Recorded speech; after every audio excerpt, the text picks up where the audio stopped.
a few short communications. The first one is on public participation exercise on the Constitution of Kenya Amendment Bill 2025. Honorable members, as you may recall, the Constitution of Kenya Amendment Bill, National Assembly Bill number 4 of 2025, was read a first time on Wednesday, 12th March 2025, and referred to the Departmental Committee on Justice and Legal Affairs for consideration.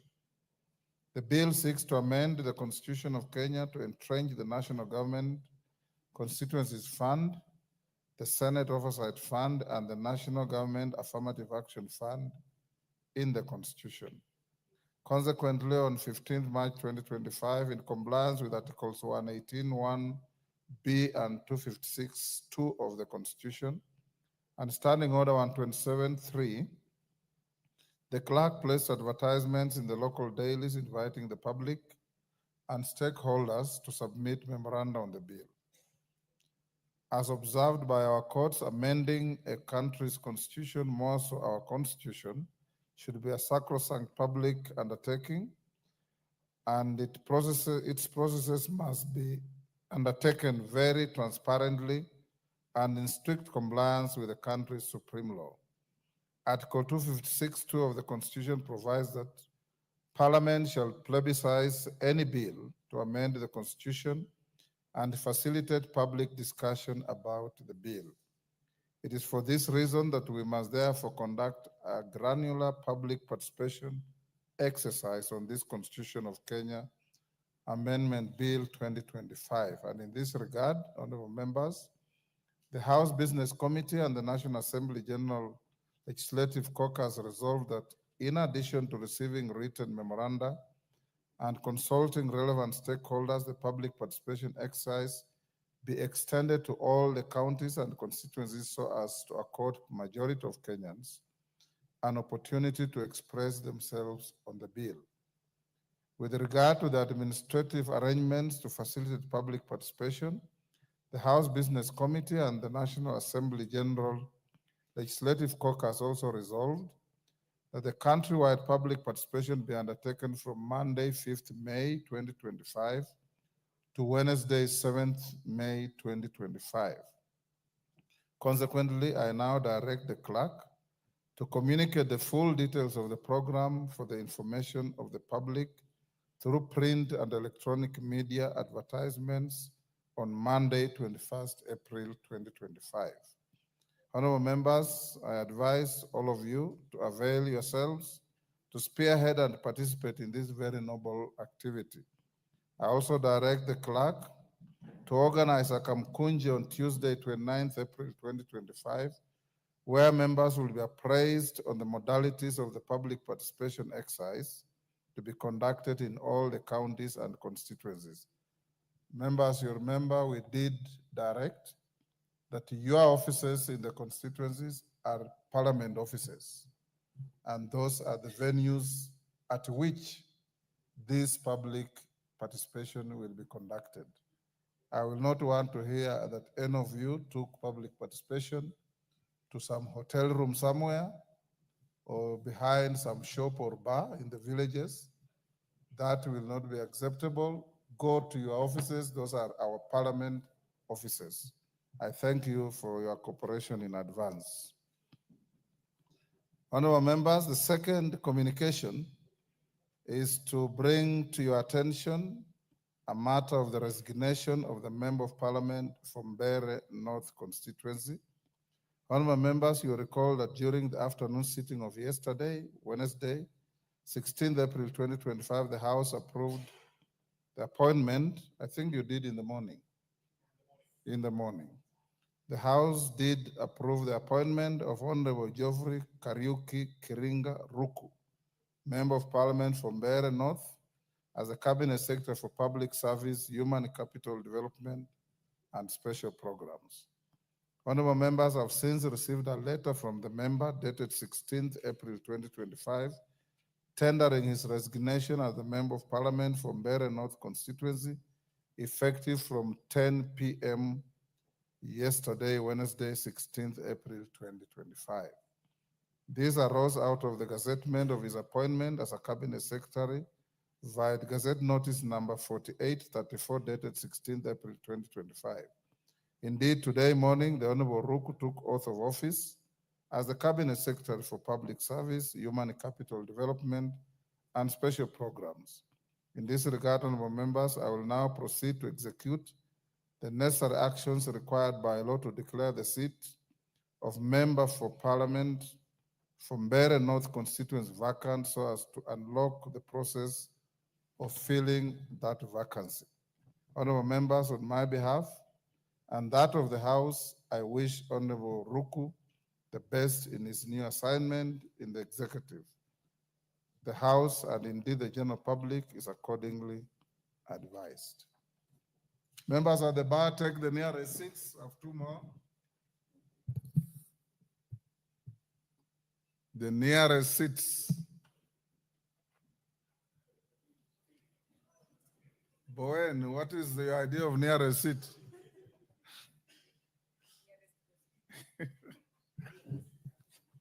Thank you, honorable members. The next, a very short communication of recognition of a delegation from the County Assembly of Turkana. Honorable members, I wish to introduce to you a delegation from the County Assembly of Turkana who are seated in the Speaker's Gallery. The delegation comprises of the following: Honorable Charles Lokioto Ewoi, MCA, Speaker and Leader of the delegation. Honorable Michael Ewoi, MCA, I hope they are not brothers, and the Honorable Samuel Aliwo, MCA. Honorable members, the delegation is accompanied by 6 members of staff of the County Assembly of Turkana. They are on a study visit to the National Assembly to benchmark with the Speaker's panel on parliamentary business. Honorable members, on my behalf and on that of the National Assembly, I welcome the delegation to Parliament and wish them fruitful deliberations. The fourth and last, honorable members, is a recognition of students from Starehe Boys Center and Alliance Boys High School. I wish to introduce to you 6 students from Starehe Boys Center and 3 from Alliance High School who are seated in the Speaker's Gallery. The students are in Parliament for a period of 2 weeks on a voluntary service scheme. The program gives the students an opportunity to give back to the community by providing voluntary service to various organizations during the school holidays. Honorable members, on my behalf and that of the National Assembly, I welcome these students to Parliament and wish them a positive experience in their service to the nation. Thank you. Next order. Order number 3, messages. Order number 4, petitions. Order number 5, papers. Majority Leader. Honorable Speaker, I beg to lay the following papers on the table of the House today, Thursday, April 17th, 2025. A, submission of nominees for the National Government Constituency Development Fund committees for the following 31 constituencies.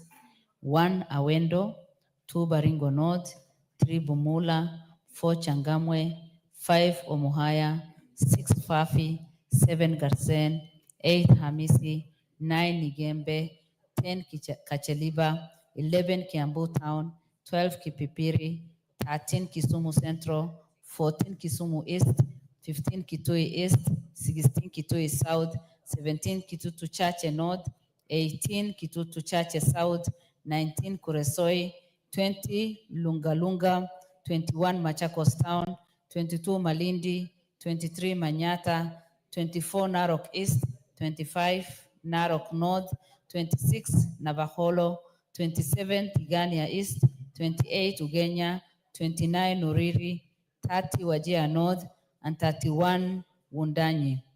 B, reports of the Auditor General and financial statement for the years ended 30th June 2023 and the certificates therein in respect of 1, Bondo Technical Training Institute, 2, Ikuda Technical and Vocational College, 3, Kieni Technical and Vocational College, 4, Kinangop Technical and Vocational College, 5, Kongoni Technical and Vocational College, 6, Cochin Technical Training Institute, 7, Laikipia East Technical and Vocational College, 8, Mishuki Technical Training Institute, 9, Mukureni Technical Training Institute, 10, Nakach Technical and Vocational College, 11, Omuga Technical and Vocational College, 12, Samburu Technical and Vocational College, 13, Tinderet Technical and Vocational College, and 14, Uriri Technical and Vocational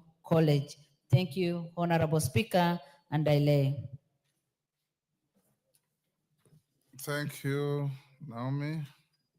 Chairperson, Departmental Committee on Blue Economy and Irrigation. Thank you, Honorable Speaker. Honorable Speaker, I beg to lay the following papers on the table of the House today, Thursday, 17th April 2025. The report of Departmental Committee on Blue Economy, Water Irrigation, and its consideration of 1, the agreement of fisheries subsidies, and 2, the sessional paper number 7 of 2024 on National Sanitation Management Policy. Thank you, Honorable Speaker. Chairperson, Departmental Committee on Health, Dr. Nyikal Munene. Is that Munene? Yes, Speaker. Yes, go ahead. Thank you, Speaker. Honorable Speaker, I beg to lay the following papers on the table of the House today, that's the 17th April 2025.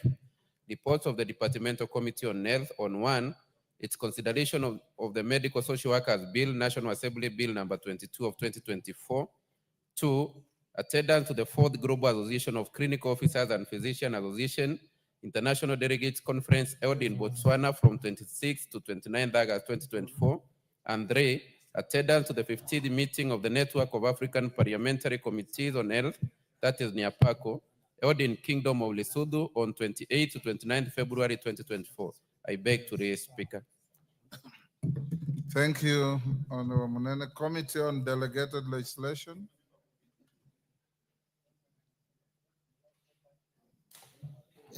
Honorable Speaker, I beg to lay the following paper on the table of the House today, Thursday, the 17th April 2025. The report of the Departmental Committee on Delegated Legislation on its consideration of 1, the prevention of terrorism, implementation of the United Nations Security Council resolutions on suppression of terrorism, regulations 2024, legal notice number 187 of 2024, and 2, the prevention of terrorism, implementation of the United Nations Security Council resolutions on prevention, suppression, and disruption of proliferation, financing, amendment regulations, 2024, legal notice number 188 of 2024. Thank you. Next order. Order number 6, notices of motion. Bowen, Chair, Departmental Committee on Blue Economy, Water. Thank you, Honorable Speaker. Honorable Speaker, I beg to give a notice of the following motion: that the House adopts the report of Departmental Committee on Blue Economy, Water and Irrigation on its consideration of the agreement on fish subsidies laid on the table of the House on Thursday, 17 April 2025, and pursuant to the provisions of Section 8.4 of the Treaties Making and Ratification Act 2012, approves the ratification of the agreement on fisheries subsidies. Chairperson, Delegated Legislation, Robert. Honorable Speaker, I beg to give notice of the following motion: that this House adopts a report of the Committee on Delegated Legislation on its consideration on the prevention of terrorism, implementation of the United Nations Security Council resolutions on the suppression of terrorism, regulations 2024 laid on the table of the House on Thursday, 17th April 2025, and pursuant to the provisions of Section 18 of the Statutory Instruments Act, Cap 2A, announce the prevention of terrorism, implementation of the United Nations Security Council resolutions on the suppression of terrorism regulations 2024, legal notice number 187 of 2024. Honorable Speaker, I beg to give notice of the following motion, that this House adopts the report of the Committee on Delegated Legislation on its consideration of the prevention of terrorism, implementation of the United Nations Security Council resolutions on prevention, suppression, and disruption of proliferation financing, Amendment Regulations 2024, laid on the table of the House on Thursday, 17th April 2025, and pursuant to the provisions of Section 18 of the Statutory Instruments Act, Cap 2A, announce the prevention of terrorism, implementation of the United Nations Security Council resolutions on the prevention, suppression, and disruption of proliferation financing, Amendment Regulations 2024, legal notice number 188 of 20. That this House adopts the report of Departmental Committee on Blue Economy, Water and Irrigation on its consideration on the sessional paper number 7 of 2024 on National Sanitation Management Policy, laid on the table of the House on Thursday, 17th April 2025, and approves the sessional paper number 7 of 2024 on the National Sanitation Management Policy, subject to the revisions as contained in the schedule to the report. Thank you, Honorable Speaker. Thank you. Next order. Order number 7, questions and statements. Honorable members, we have several requests for statements. Let's start with Charles Onchoke.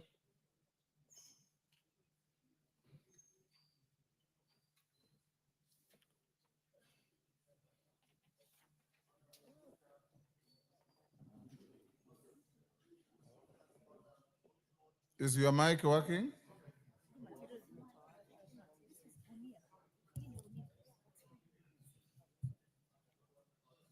Honorable Speaker, pursuant to the provisions of Standing Order 44-2C, I wish to request for a statement from the Departmental Committee on Housing, Urban Planning and Public Works regarding collapsed residential buildings in Bonchari constituency in Kisii County.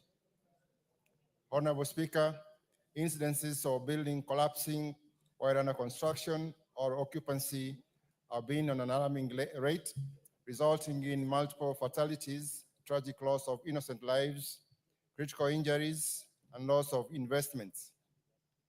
Notably, on 2nd April 2025, a residential building collapsed in Iyabe in Bonchari constituency while under construction. 4 days later, on 6th April 2025, a 4-story residential building at Iterio also collapsed while under construction, seriously injuring 3 persons and resulting in the death of 5 persons, namely Mr. Richard Mose Nyamao of ID number 38359586, Mr. John Kamau Ayoti of ID number 36129-871, Mr. Boaz Magoro Maobe of ID number 2274980, Mr. Nimrod Ondieki of ID number 3603-7187, and Mr. Geoffrey Nyakundi of ID number 378-42300. Honorable Speaker, these instances continue to occur despite the elaborate legal framework in place for ensuring standards, safety, and orderly construction practices. Regrettably, the collapsed buildings in the Bonchari constituency were under construction despite being suspended by the National Construction Authority for non-compliance, including not being registered with the authority. Preliminary assessment of the structures also attributed the collapse to poor workmanship and overloading of upper floors beyond the approved structural design. Honorable Speaker, it is against this background that I seek a statement from the chairperson of the Departmental Committee on Housing, Urban Planning, and Public Works on the following. 1, measures being taken by the Ministry of Lands, Public Works, Housing and Urban Development to ensure strict enforcement of the building code for all construction projects. 2, the status of investigations into the causes of the collapse of the 4-story building at Iterio in Bonchari, including establishing the circumstances under which the project continued construction despite being stopped by the National Construction Authority due to safety concerns. 3, plans put in place to hold to account and penalize responsible persons for the collapse of the building for violating or abetting the violation of construction standards and safety.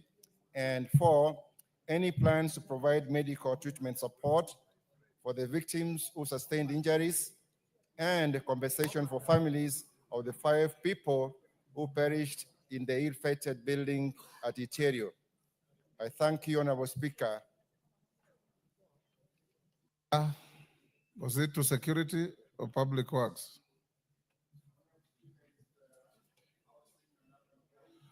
Chair, housing. Where is Johanna Ngeno? Is he still the chair of that committee? Owen Bayer. Can you inform the chair housing to bring a response to that report on the first day of resumption after recess? Much obliged, Honorable Speaker. Much obliged. Doris Donya.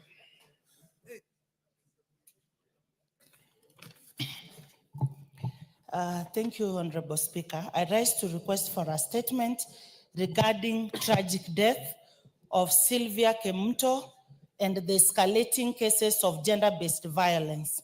Honorable Speaker, pursuant to the provisions of Standing Order 44-2C, I wish to request for a statement from the chairperson of the Departmental Committee on Administration and International Security regarding the tragic death of Ms. Sylvia Kemunto Ayaye and the escalating cases of gender-based violence in the country.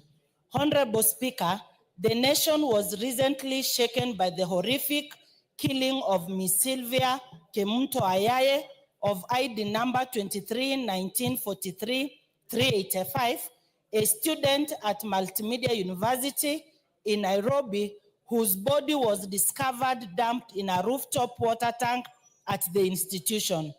According to the government's pathological report, the cause of death was strangulation. The prime suspect, a Mr. Philip Eric Mutinda, confessed to be premeditated actions, including targeting Sylvia while she was alone, making unwanted advances, and when rejected, resorting to fatal violence. He alleges that he later concealed her body in a suitcase before dumping it in a water tank. Honorable Speaker, this heartbreaking incident is not isolated and reflects a disturbing pattern of violence against women and girls across the country, particularly within institutions of higher learning. Ms. Kemunto's case has exposed glaring gaps in the safety protocols at these institutions and a lapse in societal accountability and our national commitment to ending gender-based violence. Honorable Speaker, it's against this background that I request for a statement from the chairperson of Departmental Committee on Administration and Internal Security on the following. 1, the circumstances leading to the killing of Ms. Sylvia Kemunto, including how the suspect accessed the victim's room at the university. 2, report on the status of investigations and actions being taken by the Ministry of Interior and National Administration and the National Police Service to prosecute the perpetrator of this heinous act. And lastly, report on the immediate and long-term measures put in place within institutions of higher learning to guarantee the safety of all students, particularly female students who remain disproportionately vulnerable, Mr. Speaker. I thank you. Tongoyo, when can you bring a response to this? Can you give him the mic? Yes, there you are. Honorable Speaker, maybe we can able to do within 2 weeks. But Honorable Speaker, I just want to report to the House that we are considering the number of statements. We had seen it fit to call the CS to appear before the committee next week around 24th or 2nd. So we'll need your indulgence if we can probably combine, including even the honorable members, so that the CS can able even to, she can appear even on the same day. There are quite a number of statements. So we wanted to lump them and have the CS appear before the committee and the members. Your CS is a lady? Sorry? You said she will appear? No, he, Yes. Honorable Speaker. Okay. Yes. Okay. The CS Interior. So notify the concerned members through the clerk the day of appearance so that they can be available. Honorable Zamzam. Thank you, Honorable Speaker. Honorable Speaker, I rise to request for statements regarding the death of Mr. Yusuf Ali Abdi following the collapse of the demolished building in Mombasa County.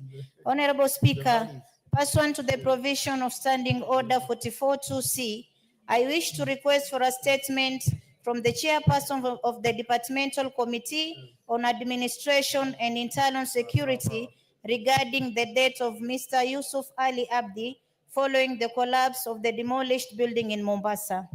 Honorable Speaker, on 8th April 2025, the county government of Mombasa announced plans to carry out controlled demolition of a structure located on plot number XLVI/195/MI in Mombasa County following partial collapse of the building. On 9th April 2025, a multi-agency team led by the Kenya Defence Forces was deployed to the coastal city through a gazette notice issued on 7th April 2025 to carry out the controlled demolition. Sadly, Mr. Yusuf Ali Abdi was found dead, having been apparently trapped inside the building during its partial collapse. Honorable Speaker, it is against this background that a request for a statement from the chairperson of the Departmental Committee on Administration and Internal Security regarding the following. 1. Report on the measures being taken by the government to support the family of the late Mr. Yusuf Ali Abdi, who died while apparently trapped inside the collapsed building located on plot number XLVI/195/MI. And 2, to provide a status report on the investigation into the collapse of the building and subsequent death of Mr. Yusuf Abdi. I thank you, Honorable Speaker. Tongoyo.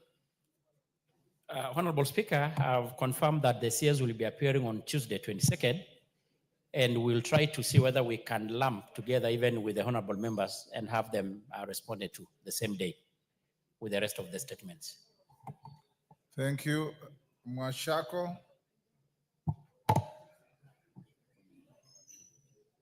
Honorable Mwashako.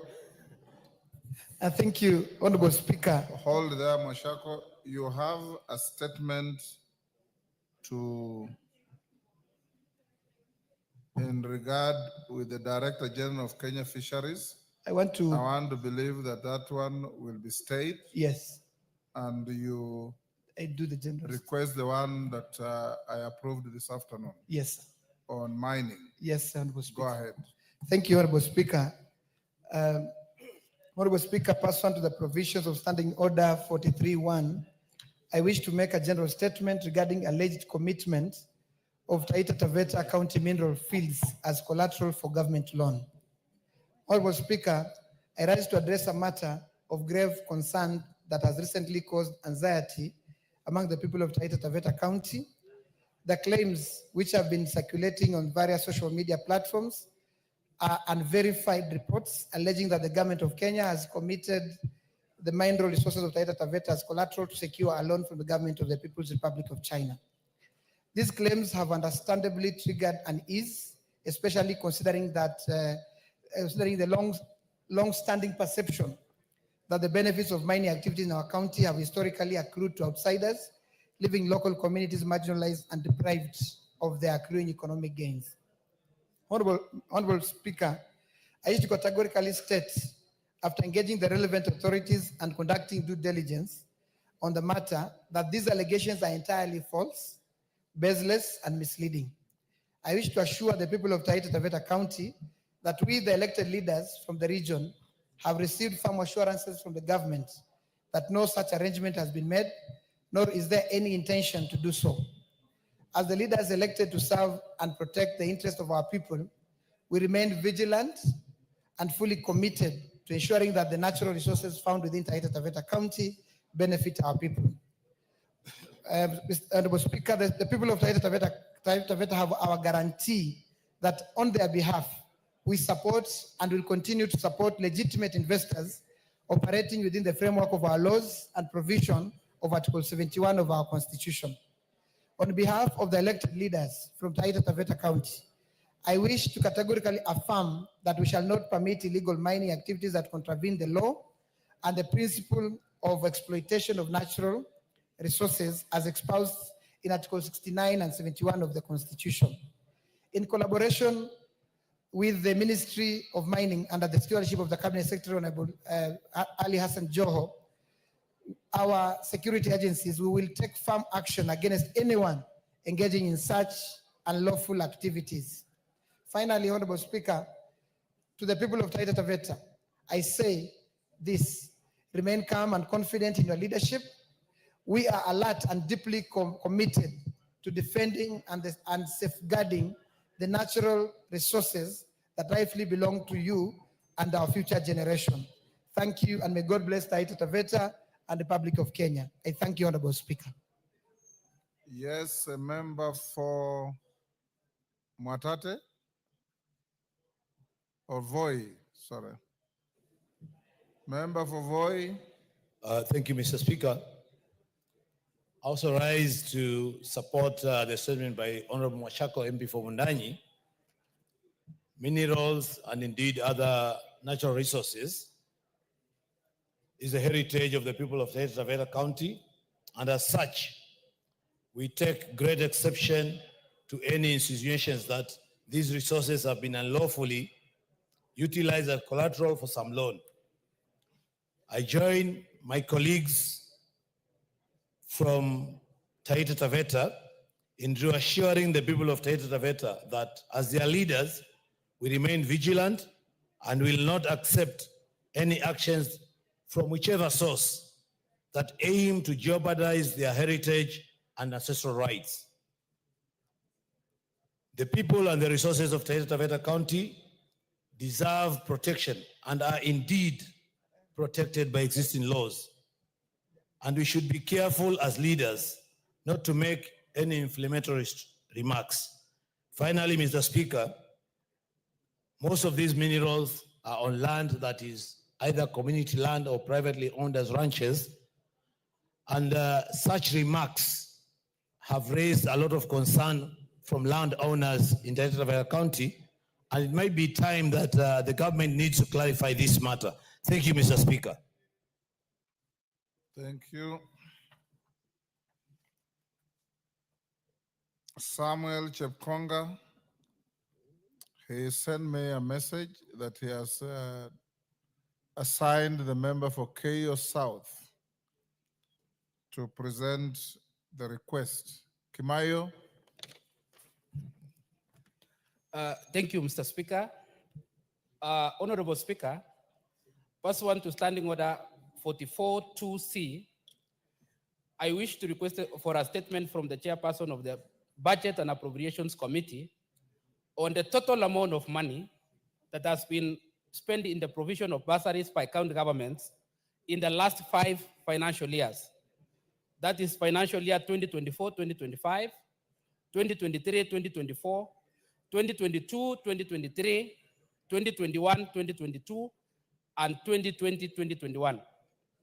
Honorable Speaker, as you are aware, the fourth schedule to the Constitution expressly delineates the functions of the national and county governments in respect of education. Specifically, Mr. Speaker, paragraph 16 of part 1 of the fourth schedule to the Constitution provides that primary schools, secondary schools, tertiary institutions, and universities are functions of the national government. On the other hand, paragraph 9 of part 2 of the fourth schedule to the Constitution provides that pre-primary education, village polytechnics, home craft centers, and children facilities are functions of county governments. Honorable Speaker, despite these clear provisions of the Constitution, county governments have apparently been spending billions of shillings of devolved funds in provision of bursaries for students in schools not falling within the functions of county governments. There are also allegations that seemingly unlawful expenditure has been incurred by county governors with approval of the controller of budget, who authorizes the withdrawal of public funds for the utilization of provision of bursaries to students in primary schools, secondary schools, tertiary institutions, and the universities. Further, it is notable that these matters have been subject of litigation. It is important for members of this House to fully be informed on these matters, which are pertinent to the several legislative interventions before the House, and to seek to resolve the issue of duplication of roles by the county governments and the unlawful expenditure of devolved funds on the functions that fall under national government in respect to provision of bursaries. Honorable Speaker, it is against this background that I seek a statement from the chairperson of Budget and Appropriations Committee on the following. Number one, information from the controller of budget on the total amount of public funds that have been spent by county governors in the provision of bursaries to students at different levels of education, that is pre-primary education, primary schools, secondary schools, tertiary institutions, and universities for the financial year 2024-25, 23-24, 2022-23, 2021-2022, and financial year 2020-2021. The information on the total amount of devolved funds spent for each financial year should also clearly indicate the level of education for which the public funds were spent for the provision of bursaries per county. Secondly, an explanation from the controller of budget on what legal basis has been for the authorizing of withdrawal of funds for expenditure by county governors in provision of bursaries for functions that do not fall under the county government's jurisdiction. And finally, the specific steps the controller of budget has taken to stop the apparently unlawful expenditure of public funds by county governors. I thank you, Honorable Speaker. Osoro. Thank you very much, Honorable Speaker. Honorable Speaker, I want to support the statement by the Honorable Kimayo in regard to these issues of bursary and what I will call an unclear division of roles between different arms of government or sectors of government. Honorable Speaker. Honorable Speaker, you know, this House has really debated on this question of what really is this House meant to do or supposed to do, or the national government, and any responsibility that pertains issues to do with county government should be left to the county governments, Honorable Speaker. But looking at what the county governors are doing, Honorable Speaker, it's about time we sit and ask ourselves exactly how we are going to handle these menace, Honorable Speaker. You will see that on one point, Honorable Speaker, they claim that the national government has refused to relinquish part of their responsibilities back to the county government, Honorable Speaker. They then blame the members of parliament on the questions of NGCDF and other matters. They've taken this House, Honorable Speaker, the PSC or members of this National Assembly, Honorable Speaker, to court on several occasions, my Honorable Speaker. And then on the other hand, they are here moving around the counties, the constituencies, Honorable Speaker, distributing bursaries, a subject that is left or rather that is supposed to be done by the national government. Honorable Speaker, while we agree that we need to amalgamate these funds, perhaps in the near future, where we'll have one loop of fund, Honorable Speaker, and perhaps a commission, and this is a discussion that we're having that I'm very happy that was actually initiated by you, but it's also important that even before we get to that point, as we are right now, Honorable Speaker, education is a subject of the national government. What the hell does a governor, what interest does a governor have in distributing bursaries, Honorable Speaker, all over, by Honorable Speaker, in secondary schools, in universities, and Honorable Speaker, what they do, they don't even give substantial amount. It's usually laughable. They only distribute, Honorable Speaker, about 2,000 shillings per student, or sometimes 1,000 shillings. Then they make a lot of noise about it. They move around. Honorable Speaker, it's really a question that we need to discuss. That a governor would move with a convoy of 40 vehicles to give a bursary of 5 million in a village. Then move to another one. He has another 60 vehicles. Half of them are carrying goons to give a bursary of 10 million, Honorable Speaker. Then here we are again. They raise issues of how we distribute, but with the meager resources that are oversighted by the members of this House, Honorable Speaker, we do not give 1,000 shillings. The members of the National Assembly oversight a committee of CDF, Honorable Speaker, but they do not give 1,000. They don't give 2,000, and we don't even shout about it. Honorable Speaker, this is really a question that really needs to be discussed upon, and that is why even today here, even as we discuss about the next agenda that we are going to have perhaps in the order paper, Honorable Speaker, look, that they have taken members of parliament to court on the question of roads, Honorable Speaker, on the RMLF. And on the other hand, Honorable Speaker, they claim, Honorable Speaker, that they want everything that we handle here, Honorable Speaker, reverted to them. What is that? Honorable Speaker, I am on record having said here that with the meager resources that you get, you will see it in full glare of the camera. By all of us can be able to see. But you will need a microscope to identify what a governor does. You will actually need a microscope, Honorable Speaker. You will need the bigger lenses that you are wearing, Honorable Speaker, to identify what governors do, other than hiring goons and having people around, paid up crowds. Honorable Speaker, it is universal in this county government. It's universal in the governors. They carry with them, Honorable Speaker, a paid up team that does not change. Sometimes they even forget to change their clothes. They move from one ward to another. They sit in front in public functions, and their work is just one, to cheer, so that they portray, popularity. Some, Honorable Speaker, were even found with cash in the house. Honorable Speaker, if you gave me 12 million shillings to give bursaries in the constituencies, Honorable Speaker, I could have given a lot of, so many students. But our governor keeps 12 million in his bedroom, Honorable Speaker, in his bedroom. And then there's some other, in the currency of the US dollars. And what does he do? When he's caught up with, what does he do? He incites his paid up goons, the normal cheering crowd, moves around Kenyatta Avenue, shouting that, this is personal vendetta. You are a thief. You are a thief. Face it, face it. You have stolen. Sorry, Honorable Speaker. You've made your point. Thank you very much. Robert Mbui. Yeah, thank you, Mr. Speaker. Mr. Speaker, one of the things that is very frequent and very common almost every day on TV, you see governors get together and they're constantly complaining that there is money that is delayed, and many times money is not enough.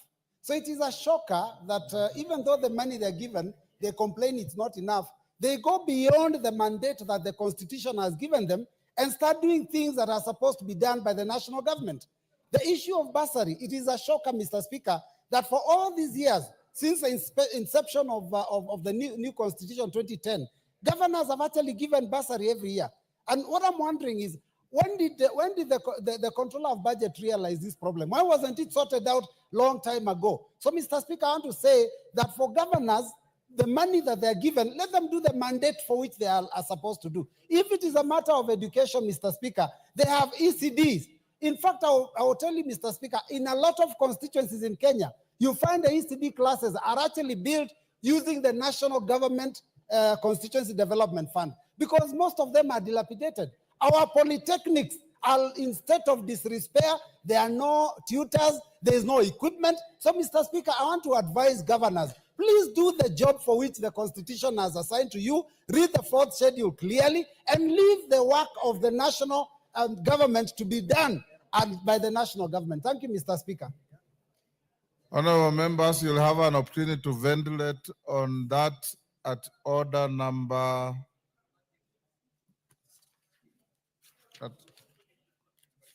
at order number 9. So hold your horses. Susanna Kiamba.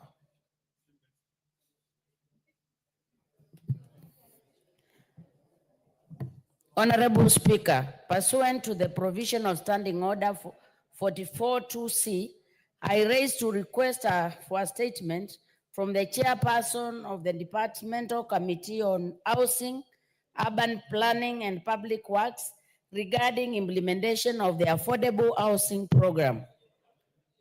Honorable Speaker, since the enactment of Affordable Housing Act 2024, the people of Kenya have dutifully contributed to the housing levy, the funding mechanism for the Affordable Housing Program. This initiative is intended to provide decent, accessible, and affordable housing to all Kenyans, in line with Article 43 of the Constitution.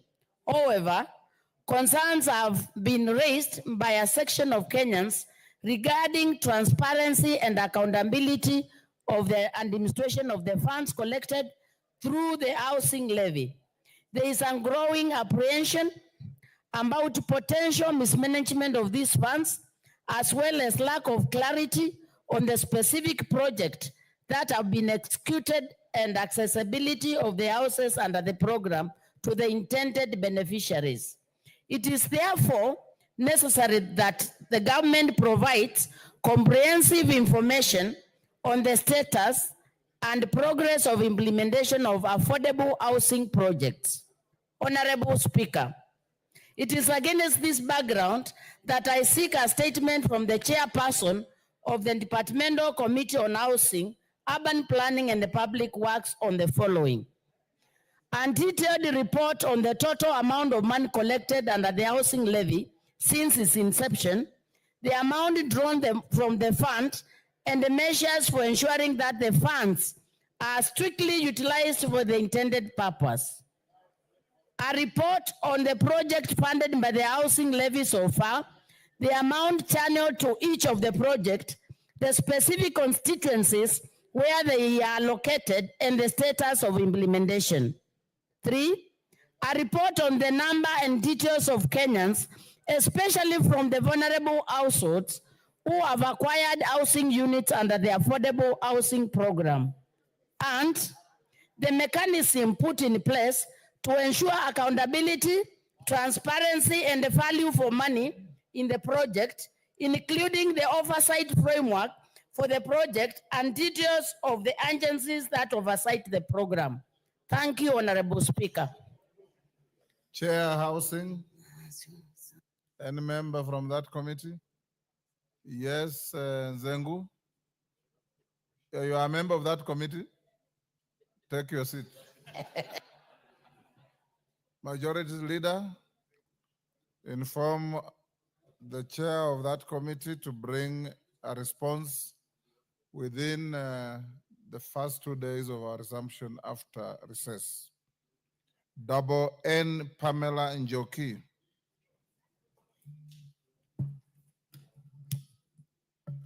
Thank you, Honorable Speaker. And I rise to request for a statement regarding the accessibility of critical institutions by deaf persons. Honorable Speaker, pursuant to the Critical institutions or critical services in public institutions? Request for statement regarding the accessibility of critical services in critical institutions Yes. By deaf persons. Honorable Speaker, pursuant to the provisions of Standing Order 44-2C, I rise to request for a statement from the chairperson of the Departmental Committee on Social Protection regarding the accessibility of critical services in public institutions by deaf persons. Honorable Speaker, Article 7(3) of the Constitution obligates the state to promote the development and use of the Kenya Sign Language. Further, Article 54 guarantees that persons with disabilities are entitled to reasonable access to all places, public transport, and information. However, the lived reality of the deaf persons in the country shows that there is a gap in the provisions of the law and the actual realization. In many public institutions, particularly hospitals, deaf persons are often unable to communicate their health needs due to the absence of sign language interpreters or alternative communication technologies. Article 43 of the Constitution provides that every person has the right to the highest attainable standard of health, which includes the right to healthcare services. This cannot be achieved due to inaccessibility to services by deaf persons in these institutions. This communication barrier exposes them to misdiagnosis, improper treatment, and alienation from critical public services. Honorable Speaker, it is against this background that I request for a statement from the chairperson of the Departmental Committee on Social Protection on the following. 1, report indicating the number and the distribution of sign language interpreters across critical institutions in the country, including public hospitals, courts, and police stations. Number 2, steps that the Ministry of Labor and Social Protection is taking to implement the provisions of the Constitution in relation to accessibility by persons who are deaf. 3, measures in place to promote the training, certification, and deployment of sign language and interpreters across critical institutions. And finally, policy in place to develop assistive technology that supports communication for persons who are deaf or hearing impaired. I thank you, Honorable Speaker. Thank you, Chair, Social Protection Committee. Any member? Tim Wanyonyi, can your committee bring a response? Or you wanted to joyride? No, I am a member of that committee, Mr. Speaker. You bring a response the third day of our sitting after the recess. May I also comment on that, Mr. Speaker? Go ahead. Mr. Speaker, the Persons with Disabilities Act has been around since 2004, including now the recent one that we just passed the other day. UN Convention on the Rights of Persons with Disabilities addresses all these issues and is even entrenched in our constitution that people with disability will also be given their due rights. Mr. Speaker, the biggest culprit is always the government. And we must now address this issue head on. We should now even become more litigant on this issue because some people are just reluctant to implement the law that is already in place. So, Mr. Speaker, as we wait for that statement, I will make sure that these issues are properly addressed and also that the law is enforced. Thank you, Mr. Speaker. Thank you. Bring a response, tell your chairman, as I've directed. Lelmengit Joses Mkwen. Thank you, Honorable Speaker. I would like to request for a statement on the state of the section of Chepterit Mo University Road. Honorable Speaker, pursuant to the provisions of the Standing Order 44.2c, I rise to request for a statement from the chairperson of the Departmental Committee on Transport and Infrastructure regarding the state of the section RW 343 of Chepterit Mo University Road. Honorable Speaker, section RW 343 of the Chepterit Mo University Road is a crucial road link connecting Nandi and Uasin Gishu counties and boosting economic growth in the region. It provides access to strategic facilities such as Mo University, Kilibwani Tea Factory, health facilities, markets, milk cooling plants, and various schools, including Toulon Secondary School. The 22-kilometer road was prioritized for tarmacking and a contract awarded to MS Zivicon K Limited in August 2016. The project commenced in December 2018, but the contractor failed to deliver, leading to its reassignment to China Railway Number 10 Engineering Group Company Limited. Despite the reassignment, the project has still faced prolonged construction delays and poor workmanship, with completed section deteriorating and forming potholes within few months of being tarmacked. The deplorable state of this road has compromised accessibility and safety standards, resulting in fatal accidents, disrupting residents who are predominantly on agricultural community, from timely transportation of perishable farm produce, and negatively impacting economic development in the region. Honorable Speaker, it is against this backdrop that I request for a statement from the chairperson of the Departmental Committee on Transport and Infrastructure on the following. A detailed report on the status of construction of section RW343 of Chepterit Moi University Road, including the scope, total budget allocated, and the amount paid to contractors so far. Number two, a report on the contract terms, including provisions on maintenance period within the contractor is accountable for repair of defects and tender cancellation, specifying the financial implications incurred from the contract cancellation. Number three, the oversight conducted during construction of the said road, whether the road was certified as meeting the required standards and a completion certificate issued, and if not, justification for payments made to the contractors despite the substandard work. Number four, plans to complete the remaining section of the road and restore the deteriorated sections to proper standards, including long-term measures to ensure quality in the road construction. I thank you, Honorable Speaker. Thank you, Mangit. Chair, Transport and Infrastructure. You are a member? Yes, a member. Mr. Speaker, we will respond the first week when we come from recess. Thank you. Doris Donya.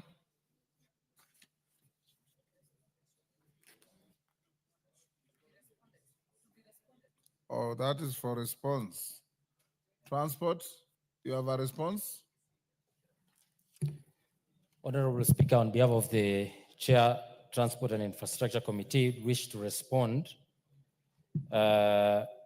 Honorable Speaker, on Thursday, 27th February, a member, Kisii County, Honorable Doris Donya, requested for a statement from the Chairperson, Departmental Committee on Transport and Infrastructure regarding the utilization of the fuel levy fund.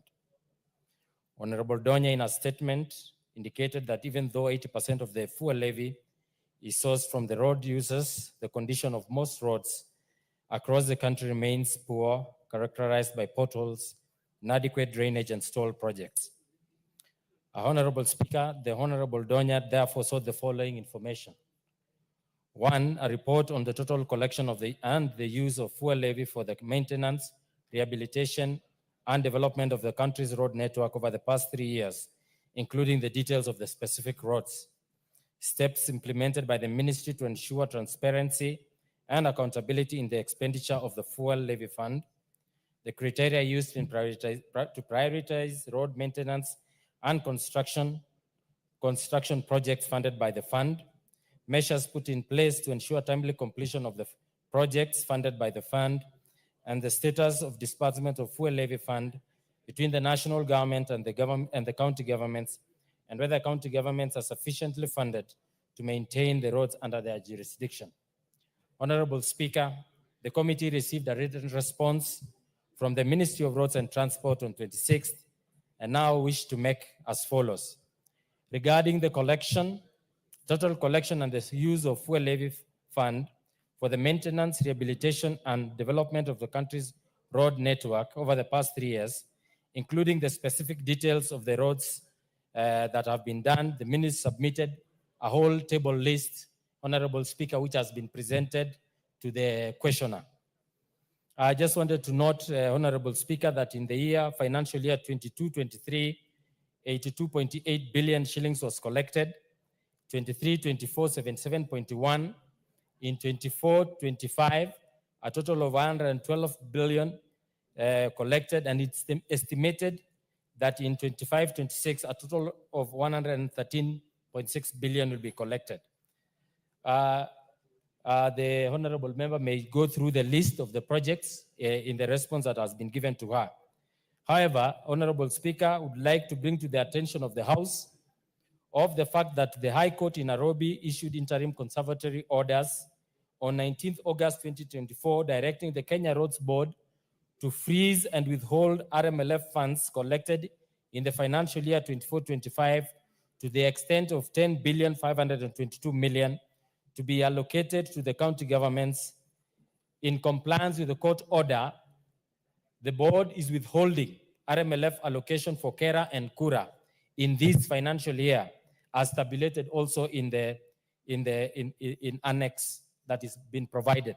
I don't want to go through all the figures, but to make it clear to the members, 24.7 million shillings allocated to each constituency is being withheld.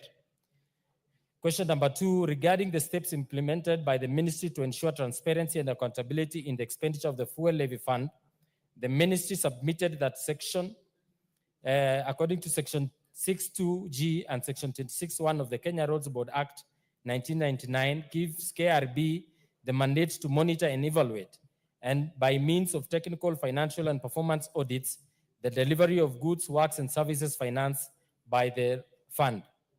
Number 4, technical, financial, and performance audit programs have been undertaken by the board from the year 2003 to date, and the findings and the recommendations are disseminated to the roads agencies for action. The ministry therefore provides copies of technical, financial, performance audit reports for Kena, for Kera, for Kura, and for KWS for 22-23, 23-24, to the committee, and it has been availed also to the member. Number 5, Honorable Speaker, regarding the criteria used to prioritize road maintenance and the constructions of projects funded from the fuel levy, the ministry submitted that prior to preparing the annual roads works program, roads agencies carry out annual roads inventory and condition surveys to determine the conditions of the road network under their jurisdiction. And due to budgetary constraints, road prioritization is undertaken in line with the road sector investment program. Under this program, the road maintenance and developments are prioritized in the following order. Number 1, preservation through routine and periodic maintenance of the maintainable road network. Number 2, the road asset restoration through rehabilitation and reconstruction. Number 3 is road improvement and development through upgrading, road widening, junction improvement, and new constructions, including provisions for non-motorized traffic.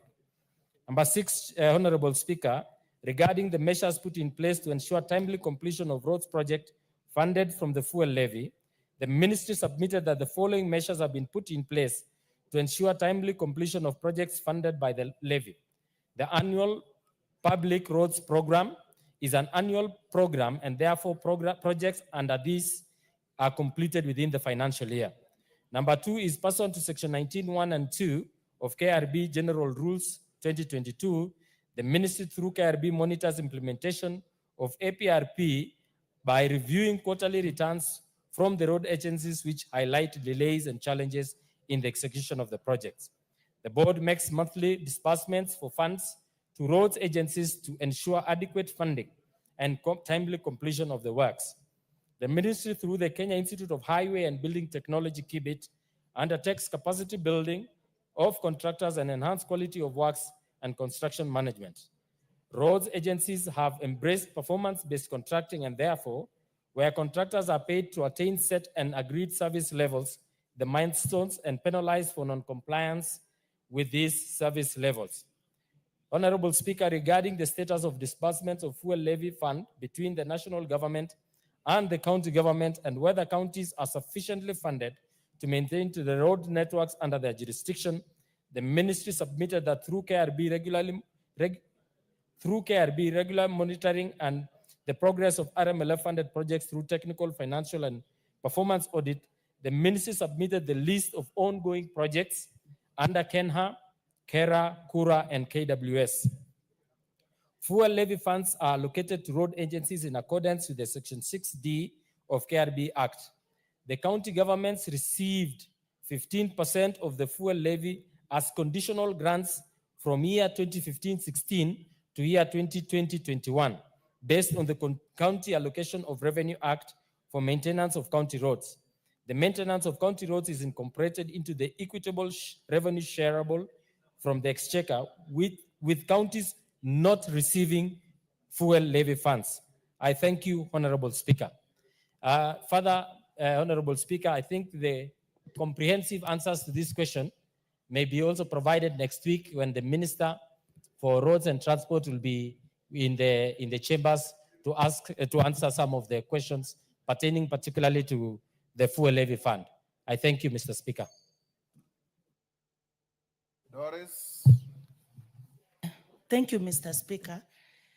The honorable member who has acted as chair is saying that the Kenya Roads Board remits monthly what they've collected from the fuel levy to repair the roads, Mr. Speaker. And then the roads I asked, he has said that they gave me a whole list of roads, which I don't have. The only ones they sent don't even exist because they are telling me, Kisi, they are doing Nyaramba Road. That is in Nyamira, number one. You are just sending me this information to fill your answers. It is not even correct. Nyaramba, anyone who is listening, Rene, Irene Mayaka and Jerusha here, they are wondering what you are talking about. Nyaramba is in Nyamira. Another thing, Mr. Speaker, they collect 25 shillings per liter. Every time, Mr. Speaker, you fuel, 25 per liter goes to Kenya Roads Board. But it's not a reflection. Maybe if they don't know what I'm talking about, we go a convoy of vehicles. I take them through the Kisi roads, and then we confirm the 25 shillings the Kisi people are paying per liter if it is working. Now they are lying to me that they are repairing Nyaramba Road, which is not in Kisi, Mr. Speaker. And then on top of it, they have even paid over, I think, 17 billion, what I saw on pending bills. When you go to Kura, Kenha, they first of all say we have money to do this road, What has accumulated, Mr. Speaker, to 17 billion? Then we are paying every day fuel levy.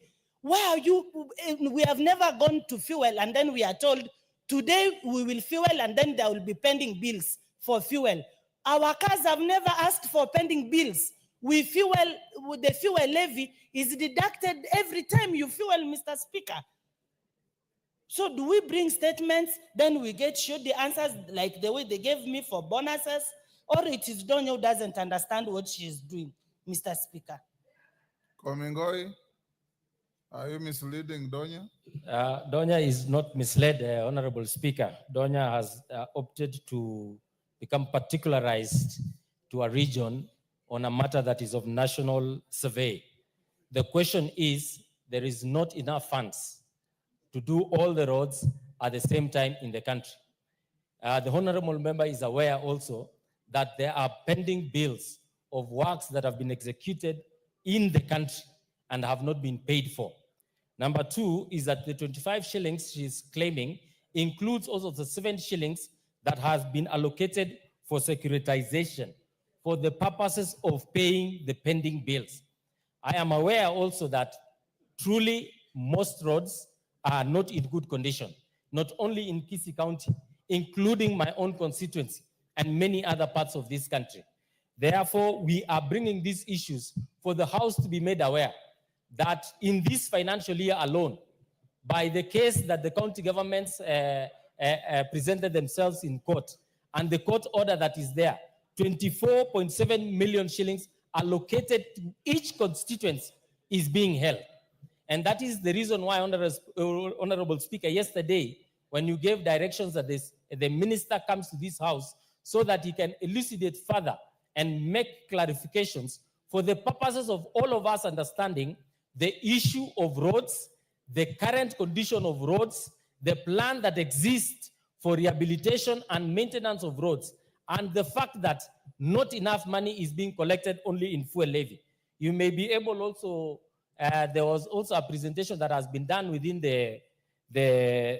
our committee on how else can funds be made available for us to be able to cater for the needs of all roads and counties. The lastly, Mr. Speaker, is that fuel levy in this financial year and the proposal for the next financial year will not be given to counties. And that is the position. So on county roads, there will be no funding in this fuel levy, other than the monies that have been appropriated by the House and appropriated by the National Assembly, the county assemblies to fund those roads. But on this matter, only the roads that had been allocated and presented to the ministry through the Kenya Roads Board for funding in the annual plans will be funded.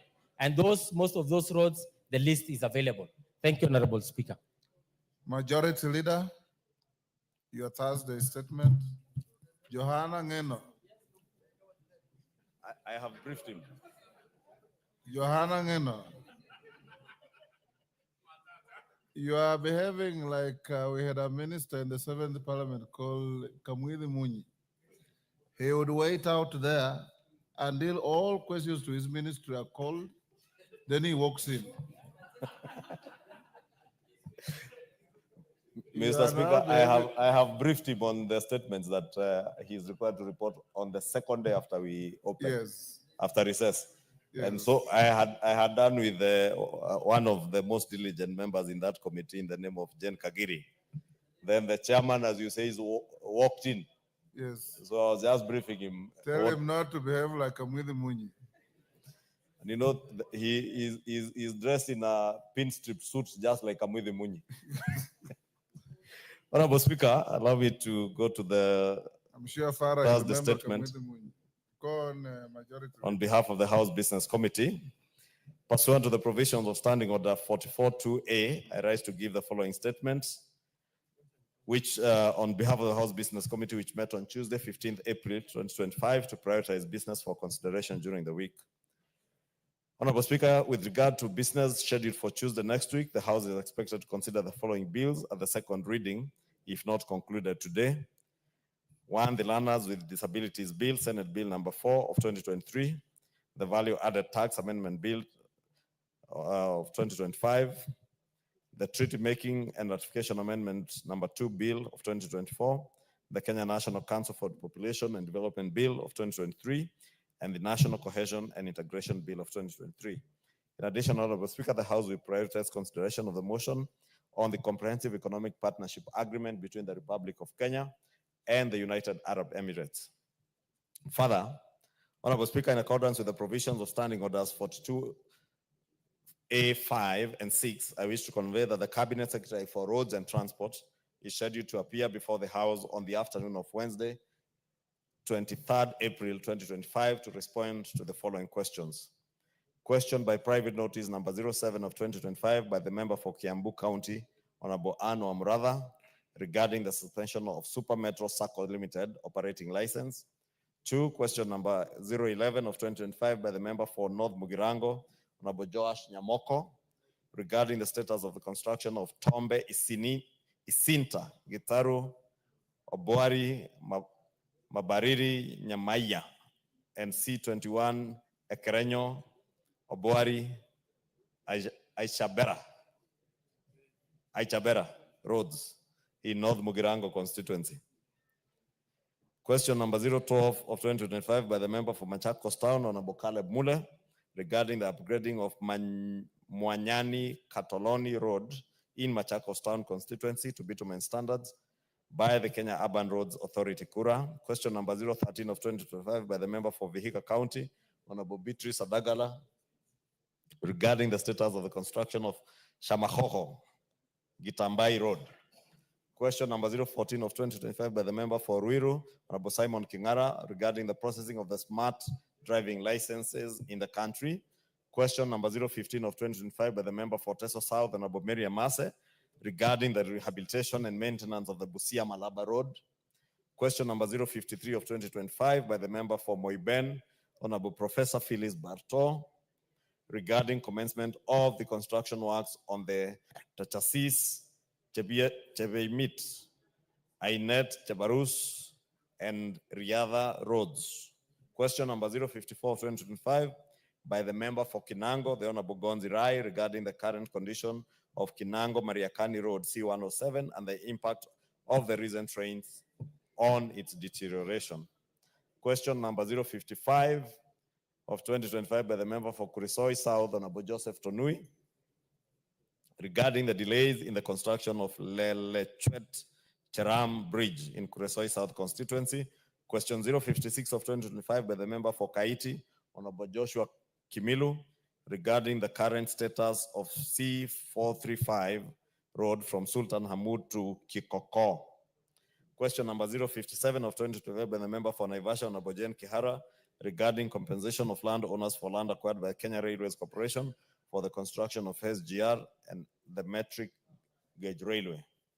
Question number 058 of 2025 by the member for Machakos County, Honorable Joyce Kamene, regarding a status report on rehabilitation and improvements on the Mlolongo Quarry Katani Road and other link roads. Question number 059 of 2025 by the member for Starehe, Honorable Amos Mwago, regarding the status rehabilitation of the collapsed bridges in Ngara and Landima wards in Starehe constituency. Question 060 of 2025 by the member for West Mugirango, Honorable Stephen Mogaka, regarding the provision of a comprehensive list of all Kera Road projects in West Mugirango constituency for the past 3 financial years, indicating their status, budget, allocation, and implementing contractors. Question number 061 of 2025 by the member for Embakasi West, Honorable Mark Mwenje, regarding the measures being taken by the government to ensure the work plans tendered by the Kenya Rural Roads Authority and the Kenya Urban Roads Authority for the financial year 2024-2025 are not suspended due to the lack of funds. And question number 062 of 2025 by the member for Runyenjes, the Honorable Mushangi Karemba, regarding immediate and long-term measures by the ministry to curb the frequent accidents caused by Miraa transport vehicles along the Nairobi-Meru Highway. Honorable Speaker, the House Business Committee shall reconvene again on Tuesday, 22nd April 2025 to schedule business for the rest of the week. As I conclude, Honorable Speaker, I wish to take this opportunity on behalf of the House Business Committee to wish all members and Kenyans at large, including the great people of Kikuyu, a happy Easter. I now wish to lay this statement on the table of the House. Next order. Order number 8, special motion, consideration of nominees for appointment as ambassador, permanent representative, and consuls general. Bashir, we have not proposed it yet. Yeah? Honorable Bashir, you can hear what your colleagues are saying, so make it short. Move your motion. Tell us your seconder. Thank you very much, Honorable Speaker. Honorable Speaker, I beg to move that, taking into consideration the findings of the Parliamentary Committee on Defense, Intelligence, and Foreign Relations in its report on the approval hearing of 4 nominees for appointment as ambassador, permanent representative, and consul general laid on the table of the House on Tuesday, 15th April 2025, and pursuant to the provisional article 1322C of the Constitution, Section 22 of the Foreign Service Act, Cap 185E, and Section 3 and 8 of the Public Appointments Parliamentary Approval Act, Cap 7F. This House approves the appointment of the following persons as permanent representative, ambassador, and consul general. 1, Engineer Peter Kiblaga Tum, CBS, ambassador to Kinshasa, Democratic Republic of Congo. 2, Mrs. Susan Nakobinja Wafula, EGH, as the permanent representative to the permanent mission of Kenya to UN Habitat, Nairobi. 3, Mr. James Bujakane Mutahi, CBS, Consul General to Guangzhou, China. And 4, Mr. Abdi Dubat Fido, Consul General to Arusha, United Republic of Tanzania. Honorable Speaker, the offices of Ambassador, Permanent Representative, and Consul General stand as Kenya's outposts of sovereignty and service. As defined in Section 21 of the Foreign Service Act, the head of mission is not only the President's voice abroad, but the steward of Kenya's foreign policy, the custodian of our image, the leader of the diplomatic staff, and the guardian of public funds. This, they carry the flag, the trust, and the duty all in one. Honorable Speaker, in discharging our mandate as a committee, that is the Committee of Defense, Intelligence, and Foreign Relations, conducted the sessions of vetting guided by Chapter 6 of the Leadership and Integrity Act and animated by the spirit of public participation as enshrined in Article 118. We subjected the nominees to rigorous scrutiny, measuring only their qualification and experience, but also their moral compass, vision, and fitness to carry Kenya's flag across the borders. Honorable Speaker, in keeping with Standing Order 422, your office relayed to the House the President's message regarding the nomination of the 4 persons to serve as Ambassador, Permanent Representative, and Consul General. The names were accordingly committed to the committee pursuant to Article 1244A of the Constitution for approval hearings and report within the statutory timelines. Honorable Speaker, to uphold transparency, a public notice was placed in the mainstream dailies on Friday, 28th March 2025, inviting written memoranda of the stability of otherwise of the nominees as required under Section 6(9) of the Public Appointments Parliamentary Approval Act and Article 118 of the Constitution. To this effect, Honorable Speaker, only one memorandum was received opposing the nomination of Honorable Susan Nakhumicha Wafula, EGH. The grounds raised, namely that her earlier dismissal from cabinet invalidated her nomination, were carefully reviewed. Honorable Speaker, the committee in its considered judgment observed that the dismissal of Mrs. Susan Nakhumicha was effected under Article 1525B of the Constitution, which grants the President discretion to dismiss a cabinet secretary without prescribing grounds for the dismissal. Crucially, the dismissal did not fall under Article 75, which governs ethical misconduct and carries the consequence of disqualifications from future state office. As such, her public service journey remains lawfully unbroken, and the committee found no legal or moral impediment to her continued service to the Republic. Honorable Speaker, in further fulfillment of due diligence, the Clerk of the National Assembly wrote to relevant agencies, the EACC, KRA, DCI, HELP, and ORPP, seeking reports on the nominees' integrity, tax compliance, criminal record status, loan obligations, and political affiliations. All agencies returned clean reports affirming the nominees' good standing. Honorable Speaker, the committee conducted oral approval hearings on Monday, 7th April 2025, evaluating each nominee's academic credentials, professional record integrity, nomination procedure, and overall stability as required under Section 6 and 7 of the Public Appointments Act. Following this exercise, the committee made the following general observations. 1, each nominee stands as a Kenyan citizen and bound by allegiance to any other nation and in full fidelity to Article 78 of the Constitution. 2, they each gave solemn assurance to engage in no other lawful gainful pursuit, placing and public duty above private interest in keeping with Article 771. 3, none holds political party office, reflecting impartiality and alignment with the spirit of Article 77(2).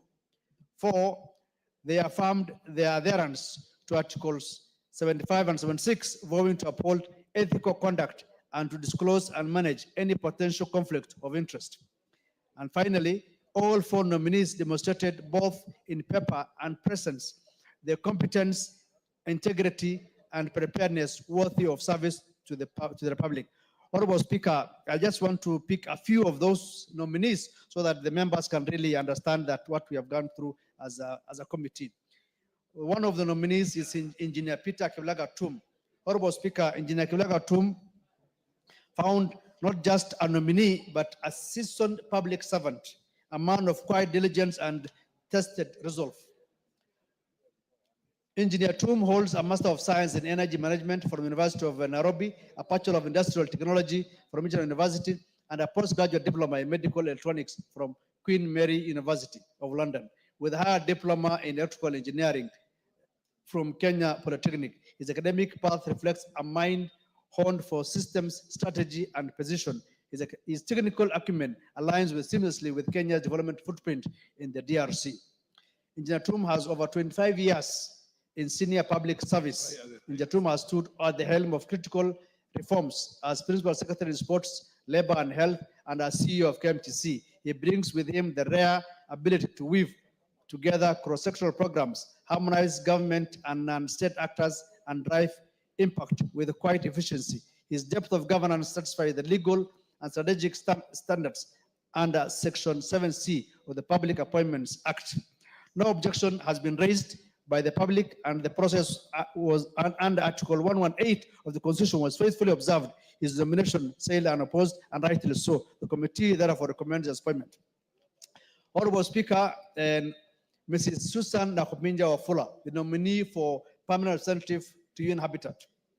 Her academic journey has been as follows. She has a Master's of Science in Procurement and Logistics, a Bachelor in Purchasing and Supplies from Jomo Kenyatta University of Agriculture and Technology, and a Diploma in Healthcare Management from the Kenya Institute of Management. In this multidisciplinary grounding, the committee sees not just credentials, but capacity to manage complexity, to deliver results, and to steer Kenya's mission with multilateral frameworks. Honorable Speaker, Mrs. Nakuminja brings over 20 years of experience to the table and therefore is fit to undertake the task that she's nominated for. In line with Article 118 of the Constitution, the committee invited public participation. Only one submission from Mr. Eliud Karanja Motindi opposed her nomination on grounds that she has been dismissed from cabinet through Gazette Notice 8440 of 2024. However, the committee determined that the dismissal was made under Article 1525B, which allows presidential discretion and does not bar future appointment. She was not dismissed under Article 752, which alone carries disqualification. The objection, though duly received, was constitutionally unsubstantiated. The committee therefore recommends her appointment. Honorable Speaker, the last nominee that I want just to talk about is Abdi Dubat Fido, the nominee for Consul General to Arusha, Tanzania. In the person of Mr. Abdi Dubat Fido, the committee encountered not just a nominee, but a man forged in the fibers of public finance, regional diplomacy, and unshakable national purpose.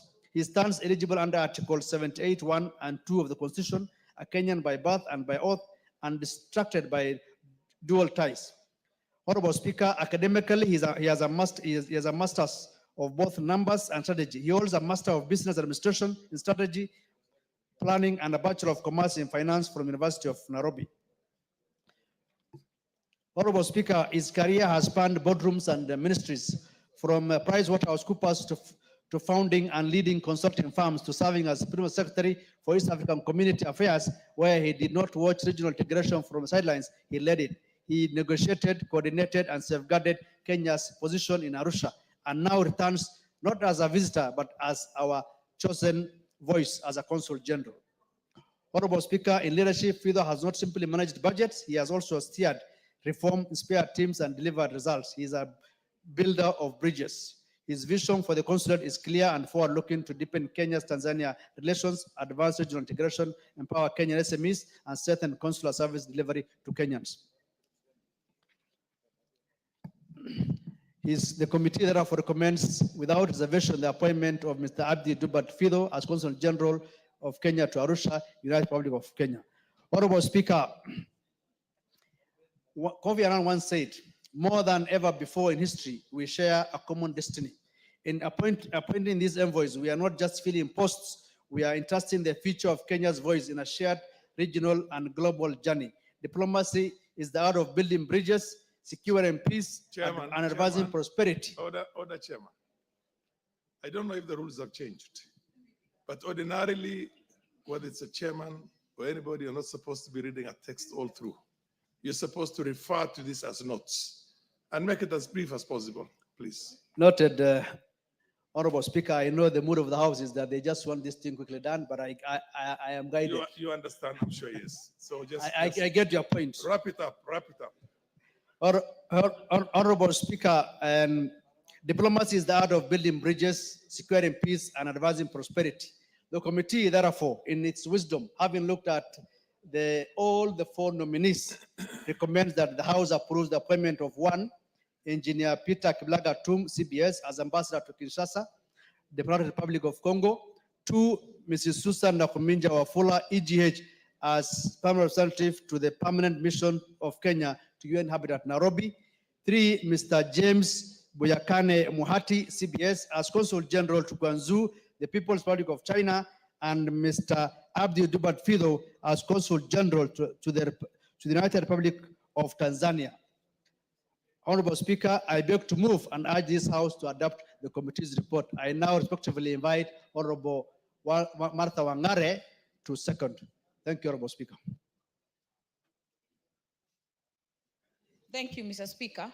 I think my chair has done justice to all the candidates that we were looking at, so I'll make just general comments. Number one, none of these four appointments are newbies in public service. They have all very long service in terms of where they have been for the last, we can account for the last, an average of every person getting about 10 to 20 years of public service. And Mr. Speaker, we were able as a committee to actually mirror them against the Constitution or the requirements, and also against the Public Appointments Parliamentary Approval Act. And we are very satisfied that they are actually up to the task. Mr. Speaker, allow me to speak about the nominee headed to Kinshasa, Democratic Republic of Congo. Mr. Speaker, you remember this committee and this House previously rejected a candidate to this station because we felt that he was grossly unfit and unqualified to be able to take up that position. And Mr. Speaker, in this engineer Kiplagat Tum, we have no doubt, but we also made it very clear that the task ahead of him is quite monumentous, because first of all, he will be almost resuscitating our presence in DRC, given the situation and what has happened in the past. So he has his work cut out for him, Mr. Speaker. Mr. Speaker, the issue of UN Habitat, the committee raised a few issues, specifically the issue of integrating UN Habitat with Kenya's government and the better model or the bottom-up economic transformation agenda, that we don't feel like Gigiri is out of Nairobi, out of Kenya, that we should still feel that they're in this country and they're able to also join in getting to contribute to our country's growth. Mr. Speaker, the other one is the issue of Guangzhou. Of course, the interest with China. I don't think that specifically this Guangzhou center, Mr. Speaker, if you go to the trade and to the trade balance between us and China, you'll find that there's a lot of traffic, including flights going to Guangzhou specifically because of doing business with China. And there's a lot to be able to get from there. And I know this James Buyekane, who has been also a PS, will also do justice to that station. And finally, Mr. Speaker, the issue of Mr. Abdi and the nomination of Mr. Abdi Dubat Fido as the Arusha, in Arusha, in the United Republic of Tanzania as a Consul General was timely. Why? Because, Mr. Speaker, this is the immediate former PS of EAC. So he not only understands the relationship between the EAC countries, but also understands what needs to be done because he has been in that station, Mr. Speaker. So we have done very well as a committee to actually mirror all these appointments, Mr. Speaker, and we have no doubt that they will not only do this country proud, but even the region, Mr. Speaker, because they are one of the best. So allow me to second. Thank you, Mr. Speaker. Fair enough. That was brief and to the point. Honorable members, I now want to propose a question that taken into consideration the findings of the Departmental Committee on Defense, Intelligence, and Foreign Relations in its report on the approval hearings of 4 nominees for appointment as ambassador, permanent representative, and consul generals laid on the table of the House on Tuesday, the 15th April, 2025, pursuant to the provisions of Article 132(2)(e) of the Constitution, Section 22 of the Foreign Service Act, Cap 185(e), and Sections 3 and 8 of the Public Appointments Act, Parliamentary Approval Act, Cap 7F. This House approves the appointment of the following persons as permanent representatives: permanent representative, ambassador, and consul generals. 1. Roman 1, Ambassador Engineer Peter Kiplanga Tum, CBS, to go to the mission of Kinshasa in Kinshasa, Democratic Republic of Congo. Roman 2, Permanent Representative Ms. Susan Nakumicha Wafula, EGH, Permanent Mission of Kenya to the UN Habitat, Nairobi.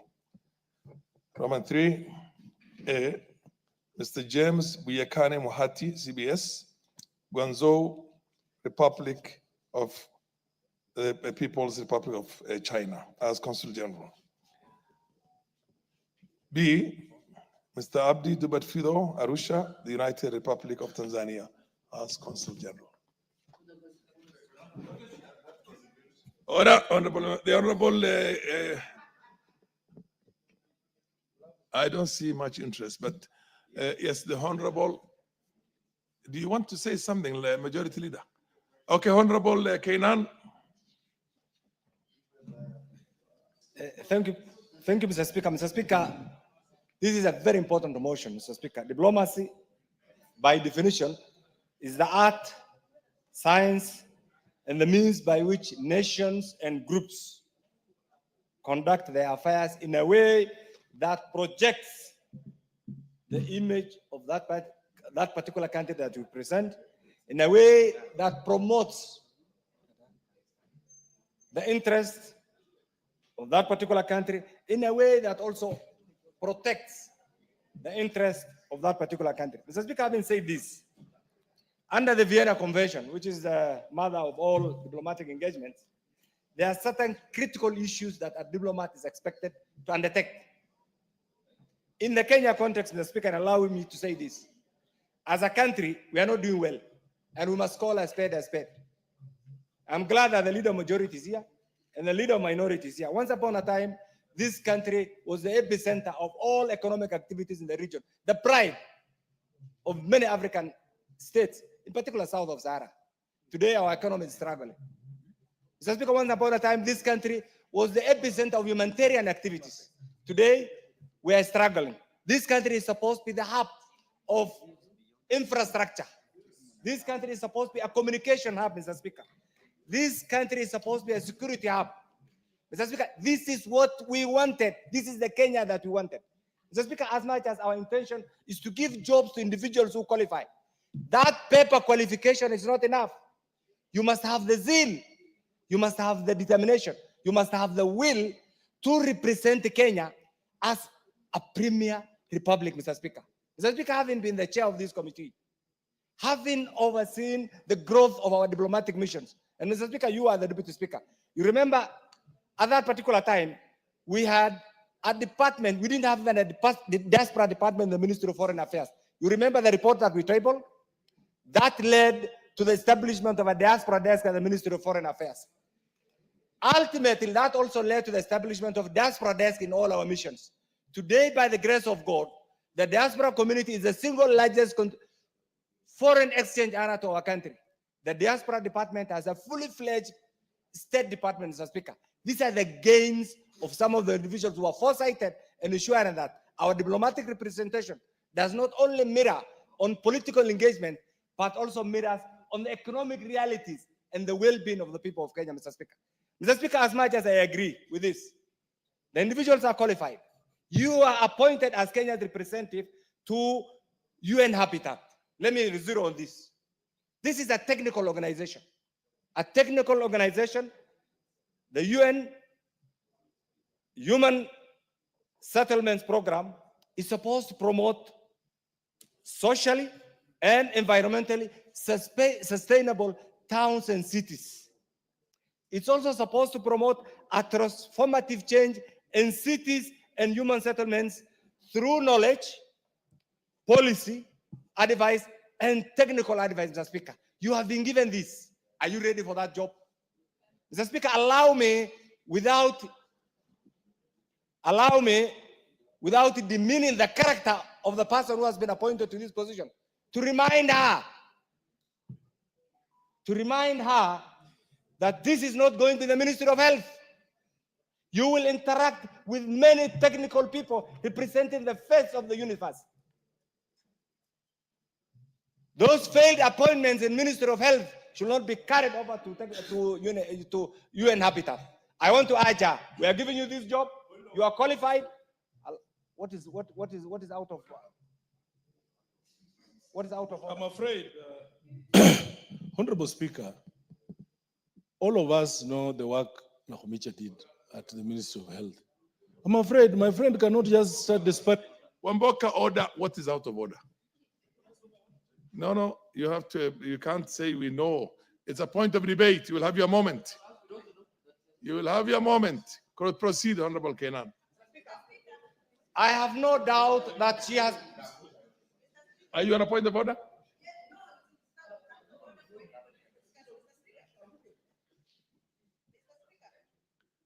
Can you give are you on a point of order? Yes. What's your point of order? Let me wear my kofia so that you can see me properly. Mr. Speaker, it is out of order for anybody to discuss somebody on the floor of the House, especially a woman, without giving her right of reply. It is unfair. It is completely out of order for the honorable to discuss an honorable, gracious lady on the floor. Order, honorable member. That is the real essence of bringing. You want to inform who? No, your chair does not need any information at this stage. point of information. Wamboka, you will have your moment. Do you want to be informed by Wamboka? Do you want to be informed by Wamboka, by Honorable Kenan? Speaker, Wamboka is my good friend. I haven't said anything. I said I support her nomination. I'm only trying to expand her job description. I support her nomination as our representative to UN Habitat. But I'm trying to bring an analogy between I am a consumer. Honorable Allow members, me to say this, Mr. Speaker. The very essence of bringing this before the House. I support her nomination. Order. Proceed. Mr. Speaker, Proceed. let me put it on record.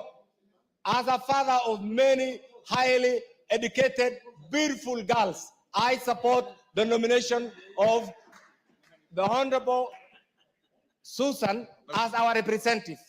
But I only want to give her a word of encouragement that this organization, this technical organization that she has been appointed to, is not like the Ministry of Health.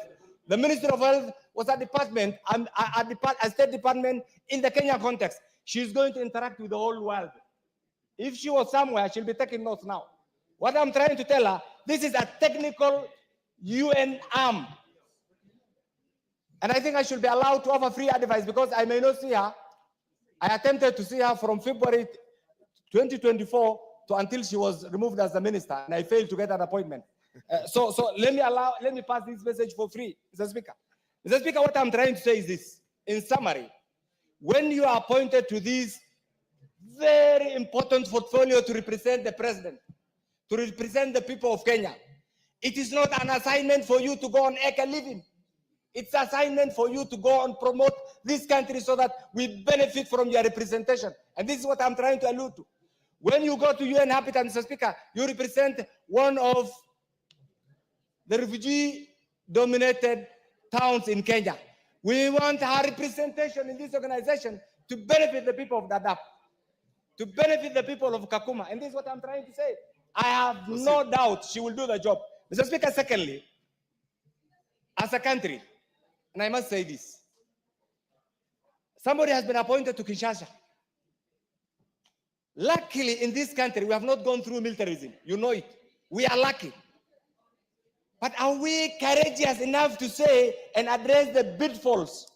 Can I the missed opportunities? order, my good friend Martha Wangari, who is my colleague in the speakers panel, and my other good lady friend there. Your Kamukunji is a bit too loud for the House. Please do it in very low tones. Thank you. Mr. Speaker, My expectations of these individuals who have been appointed to these key posts, my expectations, and I want to mention 10 expectations of Aden Kainan as a member of parliament, Elders, and equally as the longest serving member of parliament. 10 expectations, wherever they are.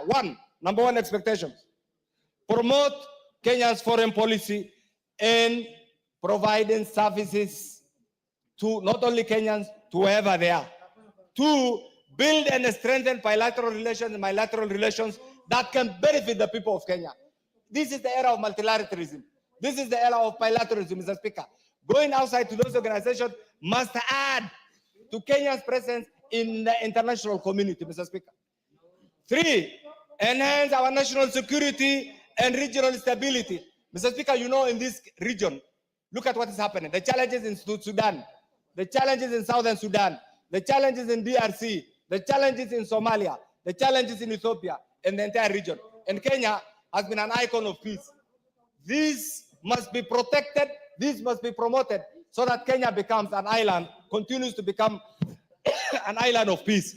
Number 3, Mr. Speaker, enhance our national security, and 3, enhance our economic and trade expansion. Mr. Speaker, I want you to compare for a minute the GDP of the Republic of Kenya with the GDP of Ethiopia, with the GDP of Tanzania, with the GDP of Uganda, and reflect on where we were 10 years ago. Ours is barely struggling. The GDP of Ethiopia today is 4 times that, is projected to be 4 times that of Kenya.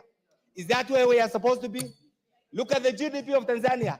Look at the GDP of Uganda. Mr. Speaker, my prayer to these individuals when you are given this job, please work hard for our economic expansion so that many youths who are unemployed, can get opportunities, Mr. Speaker. My 4th expectation, engagement. Yes. Honorable Speaker, I have a lot of respect for my elder here, but I wanted to inform him that in real terms, our economy is doing better than Ethiopia. Ethiopia just defaulted on their loan. Kenya has never. Yeah, so I just wanted to inform him that Ethiopia is still below, in terms of economic performance, we are doing better than Ethiopia. And I know they are on the right trajectory, but Kenya is doing better than Ethiopia. Thank you. Mr. Speaker, I think sometimes, with due respect to my good chair, I said the projected GDP. Mr. Speaker, I said the projected GDP. I get you, Ethiopia. Mr. Speaker, my 5th expectation, I want to conclude. My 5th expectation is engage the Kenyan diaspora wherever they are. These are valued representative of the people of Kenya, and they are contributing immensely to our economic well-being. Number 6, Mr. Speaker, protect the Kenyan citizens and interests abroad, wherever they are. Number 7, advocate for Kenya's global position so that Kenya continues to remain a key player in all international organizations, Mr. Speaker. Number 8, do a strategic networking and influence.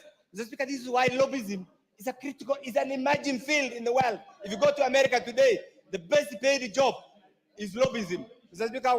Order, Honorable Junet, order. Don't create a small fish market there in the floor of the House. Order. Proceed, Honorable Kena. Mr. Speaker, Mr. Speaker, I want to confirm that fish is the most delicious food one can ever have. Proceed. Mr. Speaker, 8 is do a strategic networking and influence. Or a camel market for that matter. Mr. Speaker, I was just saying, if you go to America today, the most sought after academic field is lobbyism. A few years ago, lobbyism was associated with activism and other fields. Engage in bringing Kenyans through their network and influence. Number 9, compliance with international law and order. Mr. Speaker, this is why we say Kenya is the true face of international order. One more minute, Mr. Speaker. Give him one additional minute. Yeah, conclude. Mr. Speaker, this is why I say Kenya is the face of compliance with international law and order. And this is what has given us prominence in the international community. This must be protected jealously. Finally, Mr. Speaker, deliver on tangible results. We are here. We are coming for you. The committee led by Honorable Bashir and Koech must be on the neck of these individuals so that they bring results. I support their nomination. The Majority Leader. Thank you, Honorable Speaker. Honorable Speaker, I rise to support this motion for the approval of the ambassadors. Honorable Speaker, as the chair of the committee said, Honorable Bashir, these ambassador nominees are seasoned civil servants, some of whom have served in very senior positions. Engineer Tum has been a PS for very many years in the Ministry of Health, then he moved to the Ministry of Sports. I think he was last in the Ministry of Sports, and he's done exceptionally well as a PS. And this would also be a very good way of serving the country in another capacity other than that of an accounting officer in a ministry. And he has what it takes to serve our country. His experience in the Ministry of Health, his experience in the Ministry of Sports and Arts has positioned him very well. And it's good that he's going to a country that is not very far from the capital, going to Kinshasa with all the challenges that are there in the DRC, Honorable Speaker. He sits at a very good position to be able to midwife the issues that have bedeviled the East African community, engagements in the DRC and that of SADC. And I want to believe that Honorable Tum, or PS Tum, now Ambassador Engineer Tum, will also do very well in promoting trade between our country and the Congo. A lot of enterprises in this country, including two large commercial banks in this country, are doing business in the Congo, in DRC, in Kinshasa. And therefore, we need presence of an ambassador who commands respect, not just within the business community, but also one who can engage formally and also informally with both governments. And Engineer Tum, having been a PS, sits at that very good position to be able to engage effectively and meaningfully with both governments to smoothen the trade opportunities that exist between us and the Democratic Republic of Congo. I know, Honorable Speaker, we've had challenges with this particular posting, with rejection by the House of one of the nominees. I can't remember his name, a gentleman who had been nominated in DRC, but that was it was not Kinshasa, Honorable Speaker. There was a mission, I can't remember. What is the other mission, Vice Chair? I can't remember. But it tells you that there has been a gap. And with the movement of the last ambassador to Kinshasa, it is not good to leave this post without a substantive ambassador representing our country, considering the challenges that I've said with the war in the Congo, the trade opportunities that we are missing, the many huge investments by Kenyan business people that they have made in the DRC, Honorable Speaker. It's important that we have a substantive ambassador here. Honorable Speaker, Susan Nakhumicha also, as has been said, her stint at the Ministry of Health put her as a person who was very articulate, a go-getter, someone who was able to effectively communicate what the ministry was doing. And at some point, Honorable Speaker, we missed Honorable C.S. Nakhumicha in her articulation especially, and push for the social health authorities, the Social Health Insurance Fund.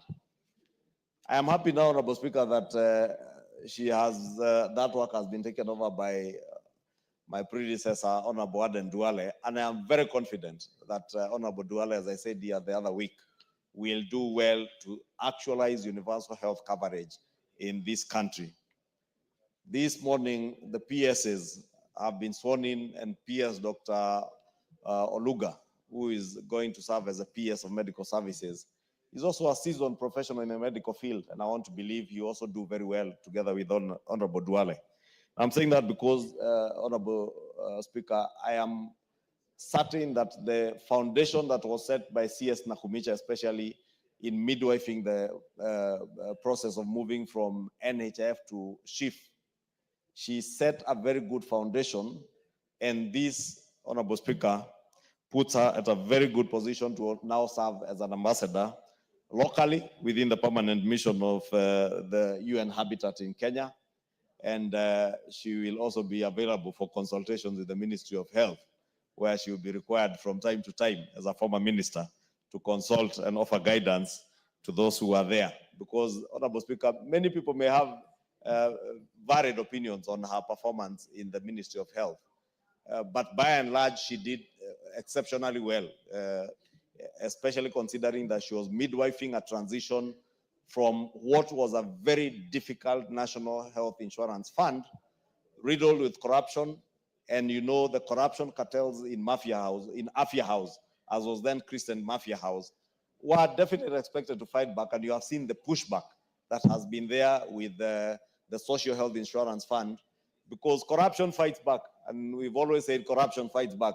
I don't know why we tend to forget that the corruption cartels that bedevil NHIF are still within this country, Honorable Speaker. And if you doubt, look at the expose that was exposed by some German media house on organ trafficking within a health facility in Eldoret. And you see the same characters around who are being mentioned around that organ trafficking are the same characters who are being mentioned in the theft of public funds at NHIF. Therefore, corruption fights back. And that's why I am very slow at admonishing public officers who have served in this ministry, because I know these very powerful cartels have the capacity to use whatever means they can use to tarnish people's names. And we have seen them using many means, Honorable Speaker, to tarnish even the name of Susan Nakumicha, who, in my estimation, did exceptionally well.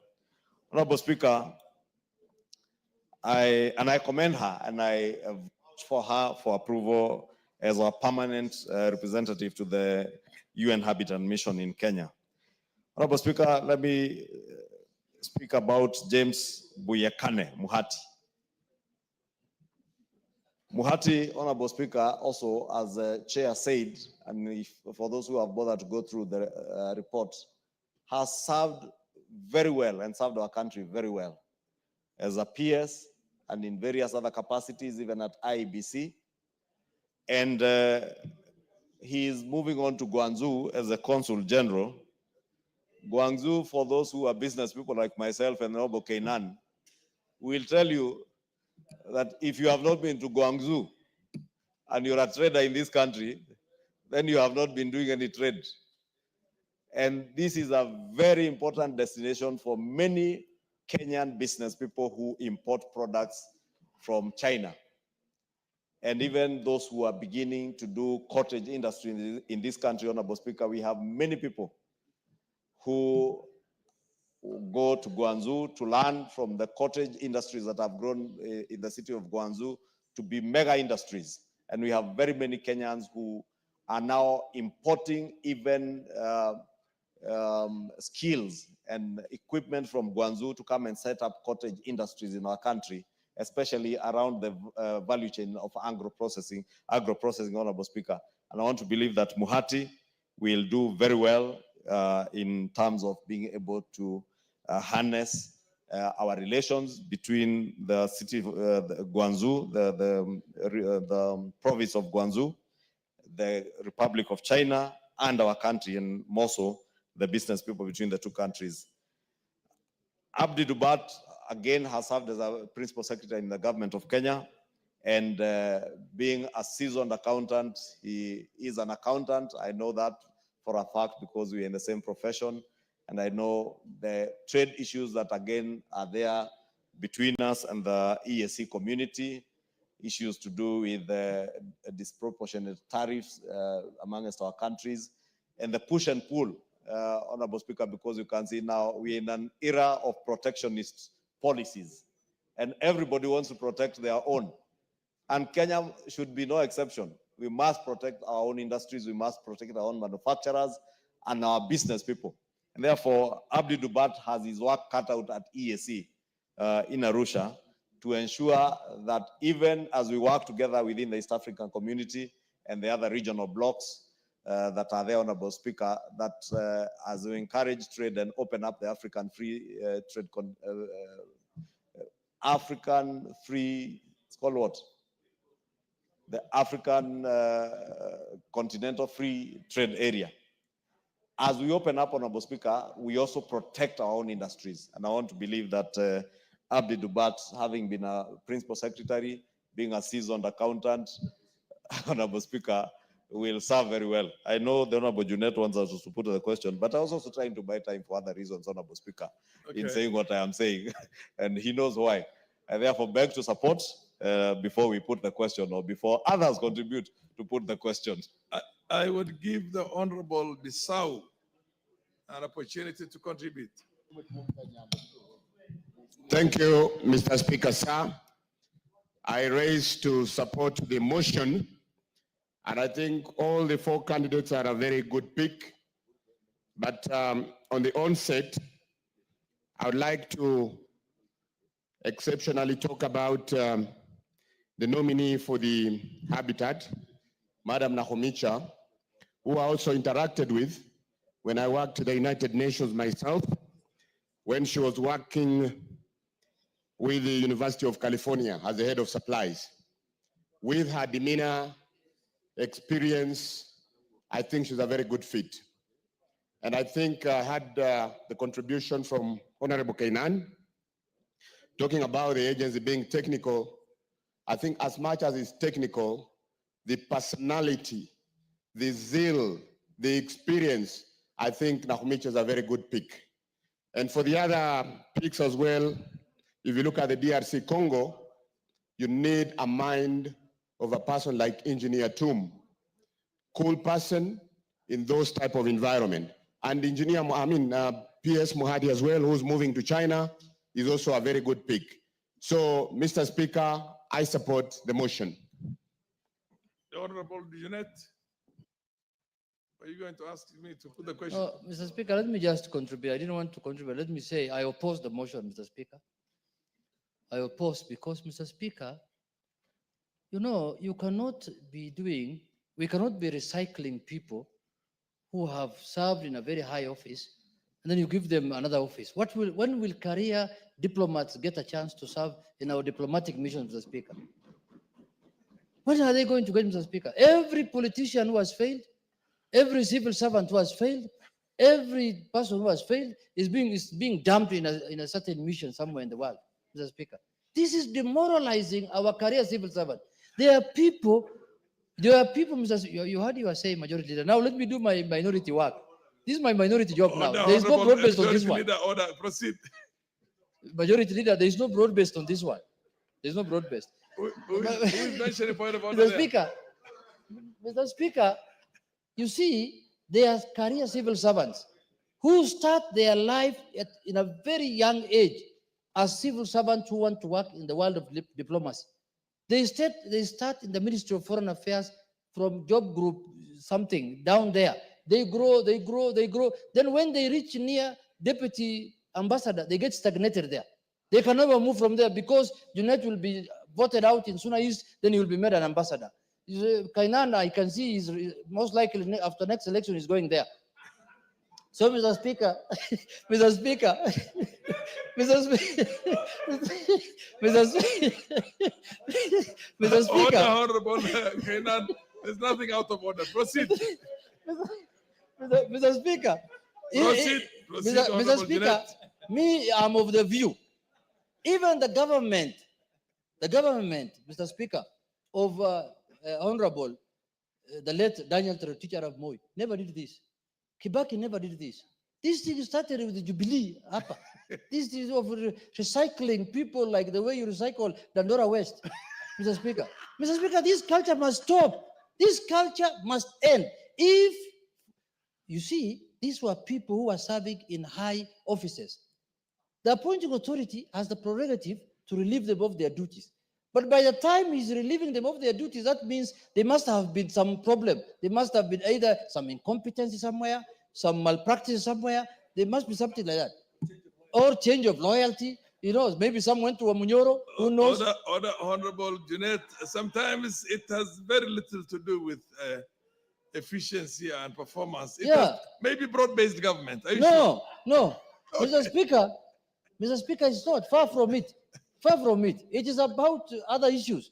So, Mr. Speaker, I want to see in a list of 10 diplomatic appointments here, minimum of 6 or 7 career diplomats. Then we can have top-ups of 3 who are, if Wabushomba loses the way she's going to lose in Githunguri next time, then she can be an ambassador somewhere, Mr. Speaker. Because you can see that the line she has taken is direct home. But anyway, Mr. Speaker, in conclusion, I want to say this.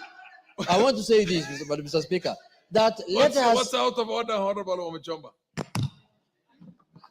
Mr. Speaker, you know, I respect you very much as a speaker, and I expect you to protect me from the bullying of the honorable. He said in the who is talking about me? No, There is no election between now and next year. Is he becoming a prophet to prophesy that I'm going to lose in Githunguri? And by the way, who told him that I'm interested anyway? Honorable Has he Omichomba, become a prophet? Can he clarify whether he's now becoming a prophet? Honorable Omichomba, He is out of order. We are discussing about people who are going to work as diplomats, not Wamushomba. Wamushomba is a member of parliament, the iron lady from Githunguri, the woman who walks on Fox without shoes. Order, Honorable Omichomba. Order. Mr. Speaker. Order, Honorable Omichomba, you can trust the chair will always protect you. Mr. Speaker. But this is order. But the Honorable Junet said, in the event. In the event is neither here nor there. Proceed. Mr. Speaker, I am very sorry to Honorable Muchomba because you want to be informed by I was majority soliciting leader. and lobbying for her that in the event the Munyoro bus gets punctured, I was trying to get her a soft landing that she can become the ambassador in charge of Githunguri and command area, Mr. Speaker. Do you order, Honorable Junet? Yeah, I want majority leader to inform you. Okay. Honorable Speaker, maybe the Honorable Leader of Minority has not heard what the member for Githunguri has said. And I hear what you are saying about what you meant when you said what you said. But the member for Githunguri has told you, has asked who even told you she's interested in running for member of parliament for Githunguri. Because she probably knows running will be a futile attempt on those things. Okay, proceed, Junet. Honorable Junet. Mr. Speaker, I have heard what the majority has told me. But Mr. Speaker, you know, Wamushomba is an iron lady. I can't withstand Wamushomba out of office. If she's so strong now when she's in office, what do you think she can do when she's out of office? She can run us out of this town. So we must create for her some diplomatic posting in charge of Githunguri, command area, up to Lare, Limuru. Then we call that area UNEP, Githunguri. Then she can become diplomatic. Mr. Speaker. What's your point of order, Honorable Omichomba? Honorable Speaker, you know, you have allowed these honorable members to make me the point of discussion on this issue. But I'm very excited that they are calling me all those very good names because they know that I am a beautiful, intelligent woman who have shown them dust in the political corridors. I am happy that the majority leader is talking about me. Yet on Saturday, in a public forum where the president visited Githunguri, he could not show his face. He disappeared like a smoke. He ran away literally. Order. This is getting out of hand. Order, honorable members. Honorable members, order, honorable Junet, order. Yeah, but you see, you without a substantive, I will give you an opportunity, but you better know how to navigate your way around. The standing order is very clear. You cannot discuss the character of an honorable member without a substantive motion. So for God's sake, don't discuss her character, but you can discuss events, you can discuss ideas, you can discuss the motion that's before you. Okay, what's your point of order? Mr. Speaker, what is out of order? No, he's on a point of order. Honorable Speaker, mine was on misinformation because, Honorable Speaker, last Saturday, I was nowhere near where the president was, and the member for Githunguri knows that. I think she wanted to mean the Saturday when we were in Githunguri constituency. And you know, I'm a peace-loving Kenyan. And I am also a consumer of certain intelligence reports. And I had intelligence reports of what the member for Githunguri and the governor for Kiambu, with the stashed money that you saw being pulled out of bedrooms, had planned against the member for Kiambu, Order, Honorable order, Anwar Murata, order, against the order, Majority Leader, order. You are both out of order. Yeah. She discussed you without a substantive motion. You are discussing her without a substantive motion, and I would not have that anymore. Mr. Order, Speaker, order. The House has got to be. Mr. Speaker, in conclusion, Honorable Junaid, conclude, please. Mr. Speaker, in the spirit of diplomacy, yes, and international relations and national relations, Mr. Speaker, the undisputed kingpin of Kiambu County is Honorable Majority Leader Kimani Ichung'wah. Mr. Speaker, that I must put on record. Order, Mr. Speaker. order, order, Honorable Deputy, Honorable Minority Leader. Whether it is in good light or bad light, you cannot discuss the character of a honorable member of parliament and his fortune order on his fortune's back without a substantive motion. Order. You think it's the only time when it's being discussed in a negative tone is when it's out of order. Even in positive term, without a substantive motion, is out of order. Mr. Speaker, in conclusion Can you conclude? I am concluding. Yes. That, Mr. Speaker, that I hope these Kenyans who have been given this chance of serving us will do a good job, because those stations they are going to are very important stations in terms of business, in terms of international relations, in terms of cultural and technological exchanges, Mr. Speaker. But Mr. Speaker, Mr. Speaker, in this country, we love ourselves so much as politicians and people who are in high offices that we forget that there are other Kenyans out there who are qualified, who can do this job. So, Mr. Speaker, I am totally opposed, and I think I should bring here some legislation. I'm opposing completely this motion, completely, and I am asking the executive, please don't send like this one again. This will be the last one. Even the other one, when people were removed from offices and they were posted to diplomatic position, I opposed it. It is on record here, Mr. Speaker. This is not the first one I'm opposing. Why should you be discharged as a minister or as a PS? Then you end up becoming now an errand boy for another PS in the MFA, the Ministry of Foreign Affairs. It's a demotion, Mr. Speaker. So, Mr. Speaker, we should not allow this to happen. There are other senior positions these Kenyans can serve at the level where they were serving at. But for Githunguri, I will create a diplomatic position there when I become the president. Thank you, Mr. Speaker. Order, Honorable Junaid, Mazamzam. Order, I will indeed. Okay. Asante sana Mheshimiwa Spika, na mimi niweze kuunga mjadala wa leo kuhusu uteuzi wa Mheshimiwa Susan Nakhumicha. Najua mambo mengi yametokea, lakini ukiangalia katika ukakamavu wake wa kazi na masomo yake anastahili. Ndiyo yalitokea kutokea katika Wizara ya Afya, na sio mwaka wa kwanza kutokea akiwa hapo. Yametokea wakiwa wengi wa madaktari kugoma.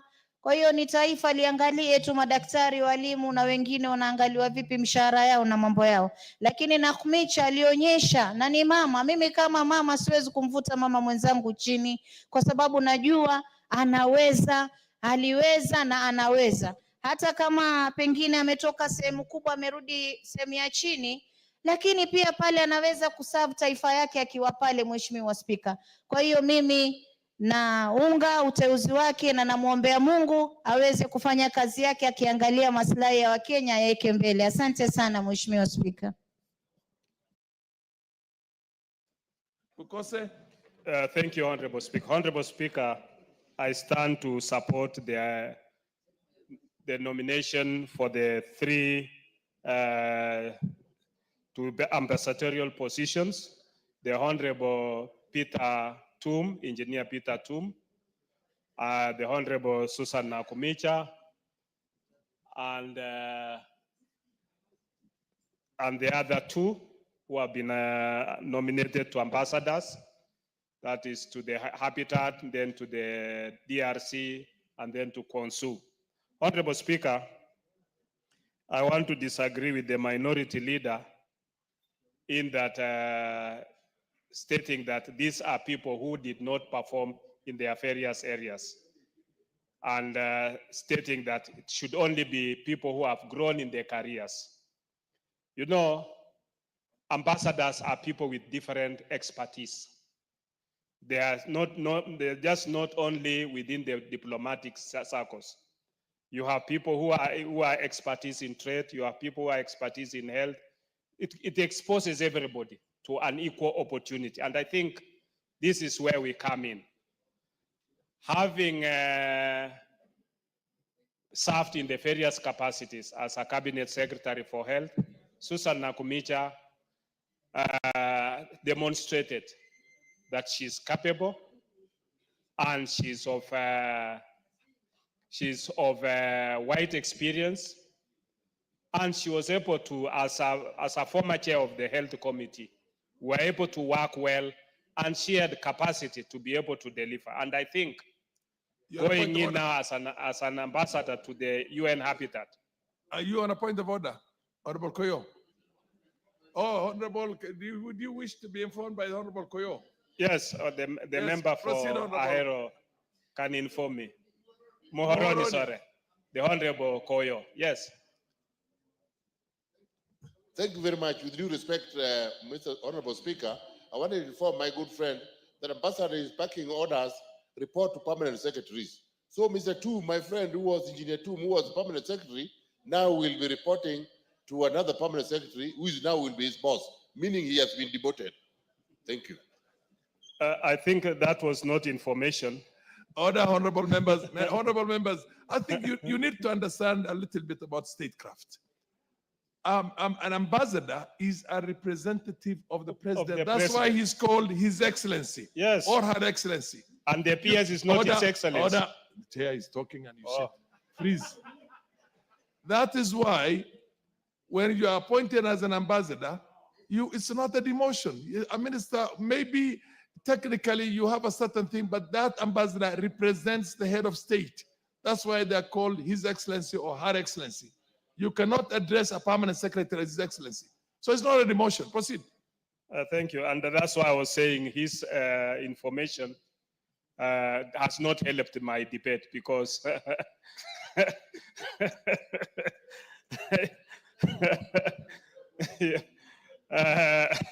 you know, the ambassador will be representing Kenya in the various capacities. Now, if approved by this House, His Excellency Peter Toom will be representing our country in Kinshasa, DRC Congo. And DRC Congo being a member of the East African region, I think he will be able to hasten DRC's integration into the East African community, so that DRC can also be able to enjoy the fruits of being a member of the East Africa. And we hope that with his going there, he will also be able to improve on the peace that is within the DRC, so that DRC people can also enjoy the tranquility and peace within the region. Honorable Speaker, our Ambassador Abdi to Arusha, Tanzania, is also a very key partner of the East African region, and he will be able to represent our interests within Arusha and Tanzania, and be able to also hasten our East African integration. Honorable Speaker, I rise under Standing Order number 95 to say that going by the mood in the House, I can feel that members are in agreement and this bill, this motion needs to pass. I would therefore like to ask the mover to be asked to reply. Thank you. I looked at your faces. Thank you. Thank you, Honorable Speaker. Order. I've not concluded. Order, because there has been a number of. Is it the mood of the House that the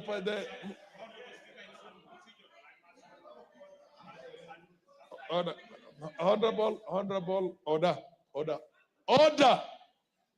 All of you, order. A point of order can be raised in the midst of contribution by any member. And the moment a point of order is raised, it freezes everything. And if in the opinion of the speaker, that point of order is genuine, then that speaker makes a communication. So now that he rose on a point of order, and I want to know if the mood of the House is that the mover should be called upon to reply. I now put the question, order. It's not after anybody. You don't know the rules. You are a majority leader. By question, order. I now put the question that the mover be called to reply. Husband out opinion say aye. Husband out contra opinion say nay. The ayes have it, and mover be called upon to reply. No. You don't.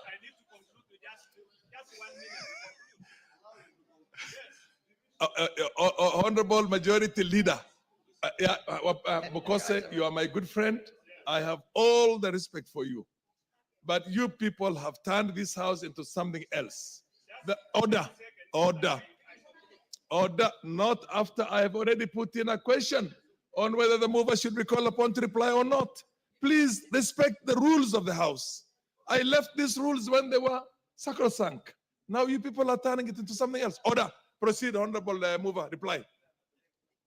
As long as I'm on the chair here, I'll protect the rules of the House and the dignity of the House. Proceed. Thank you, Honorable Speaker, for that guidance. Honorable Speaker, I want to appreciate the members who have made immense contributions to the motion. And I agree that the mood of the House is as you stated. But just for a point of information, Honorable Speaker, in the last session, we actually did not agree or actually did not approve the name of Charles Gidinchi Kairu, who was a nominee for DRC. So it's not also taken for granted that the committee or this House just passes anybody. So we rejected a nominee on the basis of the fact that he was not fit for that kind of assignment. Honorable Speaker, and I'm sure the minority leader has spoken about the members being demoted, getting some other positions, but you have put it rightly that they are called excellencies. While they're here in the country, they are not called. So it's not a demotion as such, and they represented the president in those capacities. And when they are moved from those positions, it's not because of incompetence, but because of the reassignment to the various positions. So with those few remarks, I beg to reply. Order, honorable members, I now put the question. That taking into consideration the findings of the Departmental Committee on Defense, Intelligence, and Foreign Relations in its report on the approval hearings of 4 nominees for appointment as ambassador, permanent representative, and consul generals laid on the table of the House on Tuesday, the 15th April, 2025, and pursuant to the provisions of Article 132(2)(e) of the Constitution and Section 22 of the Foreign Service Act, Cap 185(e), and Sections 3 and 8 of the Public Appointments Parliamentary Approval Act, Cap 7F. This House approves the appointment of the following persons as permanent representative, ambassador, and consul generals. 1, Roman 1, Ambassador Engineer Peter Kiplangatum, CBS, as ambassador for Democratic Republic of Congo, Kinshasa. 2, Roman 2, permanent representative Miss Susan Nakumicha Wafula, EGH, Permanent Mission of Kenya to the United Nations Habitat, Nairobi. 3, Roman 3, Consuls Generals. A, Mr. James Buyekane Muhati, CBS, as Consul General for Guangzhou, People's Republic of China. And B, Abdi Dubat Fido, as Consul General for Arusha, the United Republic of Tanzania. As many of the opinion say aye. As many of the opinion say nay. The ayes have it. Next order.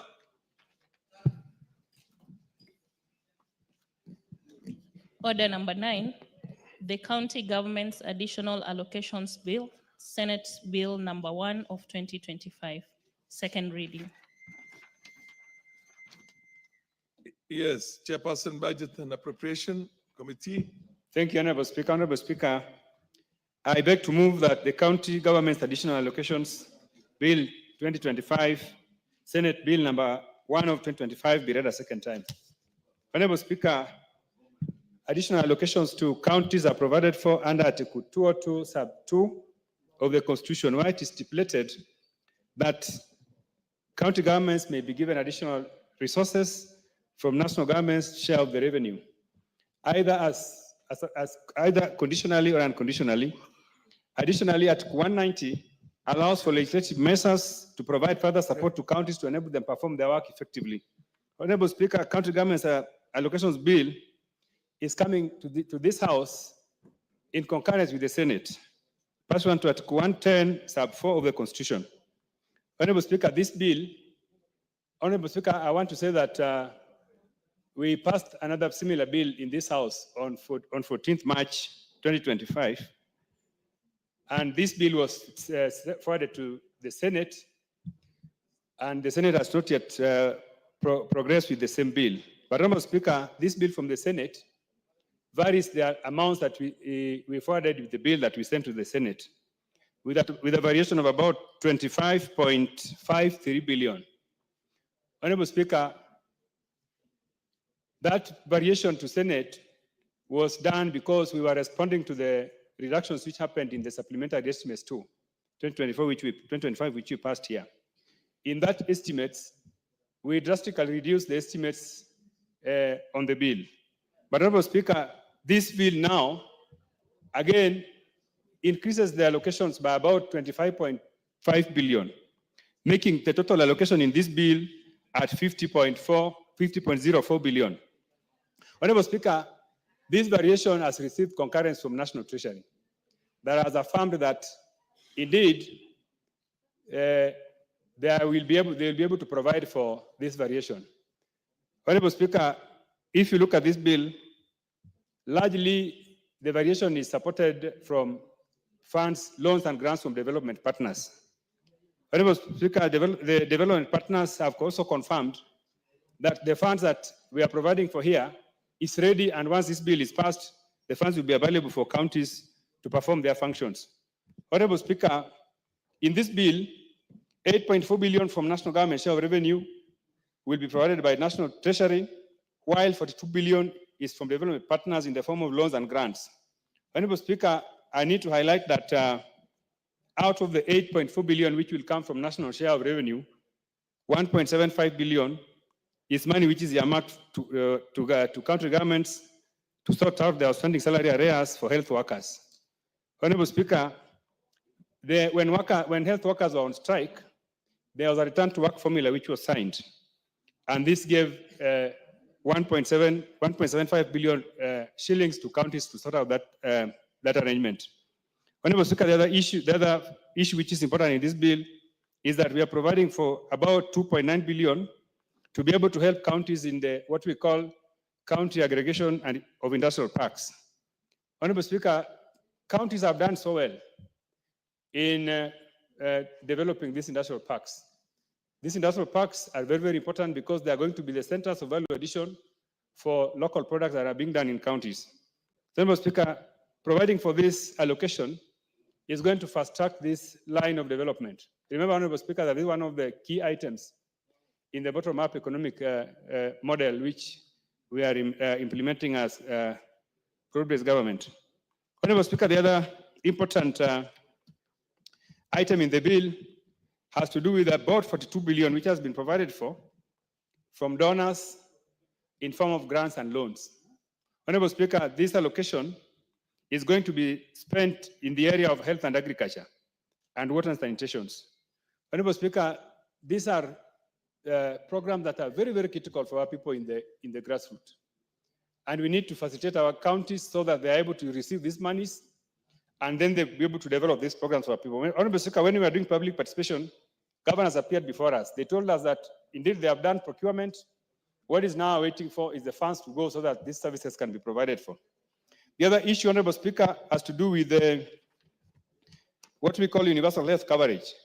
Honorable Speaker, every county has what we call health promoters.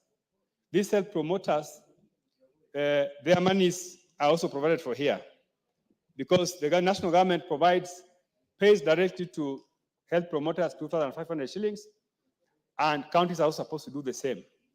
Honorable Speaker, because we have not passed this bill, national government has already paid their part, but counties are lagging behind in arrears. You find that a health promoter has received money due from national government, but they're having even 5 months arrears. Honorable Speaker, we need to provide for this so that these workers, who are very, very important because they are the first contact in the health systems in our county. They are the first people that our people contact when they fall sick. So, Honorable Speaker, failure to pay them their arrears means that we are undermining our health sector, Honorable Speaker.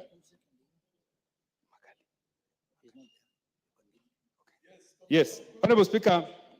So I wanted to add, Honorable Speaker, that in this bill, we have removed the allocations under RMLR Road Maintenance Fund. This is something which you have removed here, Honorable Speaker, and I want to tell members that it's not here, and that what is now holding us is a case in court, which we have agreed with Council of Governors that we are going to initiate conversations towards ensuring that this case is removed from court and that these funds revert back to KERA. Honorable Speaker, in a nutshell, I would like to urge members that this bill is very, very important because some of the programs that I've highlighted are programs that are benefiting our people at the grassroots. And therefore, we should not be seen as the house that is really trying to stop our people from enjoying resources that some of them are actually borrowed. Honorable Speaker, for 2 billion shillings here are proceeds from loans and grants. These are resources that really will not come from our exchequer, and the resources are ready. So, Honorable Speaker, I would like to urge members to really support this bill and allow it to progress so that our counties can be able to function. Honorable Speaker, I would like to call upon the Leader of Minority to second. Honorable Speaker. Can't raise on a point of order before a motion is seconded. Proceed second. Honorable Speaker, I stand to second. Yes. The motion. The Speaker, I would like to say that this additional revenue allocation bill is a very, very important bill, Mr. Speaker. Mr. Speaker, you remember in the old days, Treasury used to give counties money in form of conditional grants. But now, Parliament came up with the idea of the additional revenue allocation bill. Mr. Speaker, this is in line with aspirations to enhance devolution in this country. There's a misconception that is going on in this country that National Assembly is anti-devolution.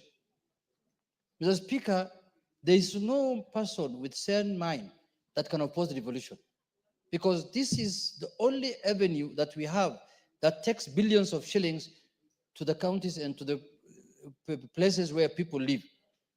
Mr. Speaker, there are counties in this country today, out of the 47 counties, that will not have seen any money from national government in form of $1 billion if it was not for devolution. They never saw any money.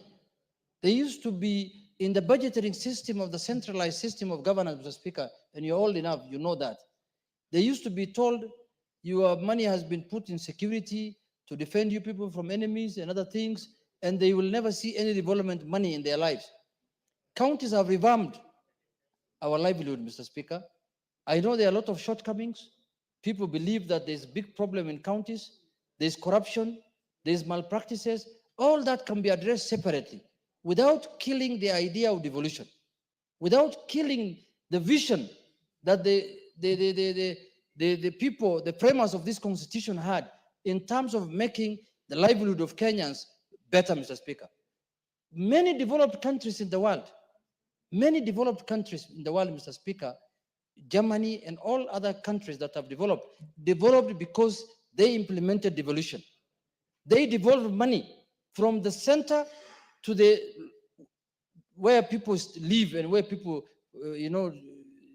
farm and where people stay, where people get healthcare, Mr. Speaker. There is no way, Mr. Speaker, a country will achieve meaningful development or change the livelihood of their people without implementing devolution. Up here, when devolution came, devolution was supposed to disperse both power and resources to the ground, Mr. Speaker. There's a debate now ongoing in the country whether enough resources have been devolved to the country, to the counties. There is debate now going on in the country whether enough functions have been devolved, Mr. Speaker, whether some functions are still held at the national level. So we need to have a national discourse to agree as a country whether we have devolved enough functions and enough resources to the counties, Mr. Speaker. Mr. Speaker, there are many things that can be done at the county level. There are many things that can be done at the county level because, Mr. Speaker, that is where the rubber meets the road. That is where, if devolution can be implemented properly, in comparison to what's happening now, Mr. Speaker, I can assure you this country will not be the same. Mr. Speaker, there is a big debate going on in the country whether the last 10 years or the last 12 years, devolution has achieved what was intended to achieve. There is a big debate, and that is acceptable because people, even national government, there's a debate whether they're doing things the right thing, whether they're doing the wrong thing. Every day, people accuse them of this, SHA is not working, this is not working, and they continue improving. They continue doing their work. They continue saying that we are going to change this. That's also what devolution is supposed to do. Things that are not working, they should be able to work. We have not created devolution to enrich certain people or to make certain people billionaires. We have created devolution, we have brought devolution to our constitution so that Kenyans can feel power and resources resides with them in their villages. That you don't need to come to Nairobi to do anything. You must be able to do everything you intend to do, whether it is healthcare, whether it's education, whether it is energy, whether it is roads, whether any kind of development, you must be able to get it at the devolved unit where you stay. Mr. Speaker, this tag that's being peddled around that National Assembly is anti-devolution cannot stand the test of time. We must stand with devolution because our own people, our constituents are part of counties. They don't live in, there is no place, there is no constituency that's not part of a county. Every constituency is a part of a county. So the people who live there, the people the governor is leading are the same people who voted for us also.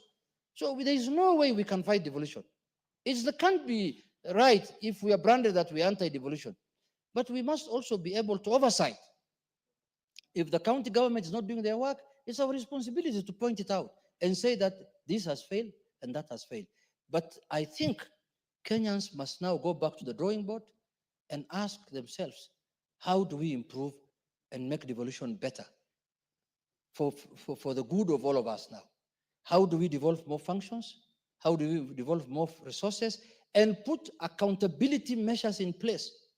If any county government misuses funds or misapplies funds contrary to the law, then serious action needs to be taken in accordance with the law, Mr. Speaker. That is when we are going to become a better society. And that's when we are going to benefit from the fruits of devolution, Mr. Speaker. With those few remarks, I urge my colleagues, let us support this bill. Let us support this motion. Let us pass this additional revenue allocation bill. So majority, a lot of the monies contained in this bill, Mr. Speaker, are not from the exchequer. A lot of the monies contained in this bill, Mr. Speaker, are from donor funds. It's donor funds from the World Bank who want to improve our slums in our counties, who want to do roads for us in the small, roads there that are in the counties. Majorly, it's a donor-funded programs which contain in this bill, Mr. Speaker. So if we oppose it, we'll be literally refusing counties to access donor funding, and which is not good for us. Why should we refuse if a donor fund wants to improve our healthcare in Migori or in Homa Bay? Why should we refuse if a donor fund wants to improve our roads? That is not in our place to do it. So I urge my colleagues, let's pass this bill, and we will discuss devolution holistically, where it is, where it has come from, and how we want it to go. Thank you very much, Mr. Speaker. I second.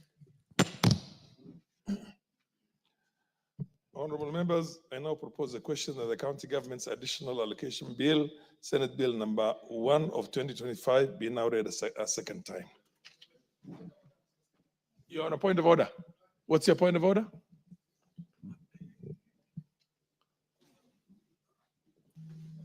Mr. Speaker, we are a house of rules. And Mr. Speaker, the matter at hand now is a very weighty matter. So, Mr. Speaker, I'm looking at the House and I don't see that we have full quorum, Mr. Speaker. So I'm standing on order, standing order number 35. Mr. Speaker, to check whether we have quorum. Thank you, Mr. Speaker. Honorable members, Order, Honorable Junet. I don't know how Lord you people got this parliament into. When somebody rises on a point of order and raises an issue of quorum, and you have to ask the sergeant at arms to determine whether the quorum is there or not. The rules are very simple. Please, let's follow the rules. Sergeant at arms, do we have quorum or don't we?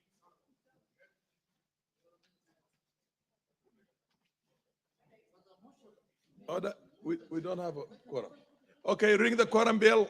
Quorum bell. Ring the quorum bell. Well, you propose, and after proposing, you open to debate.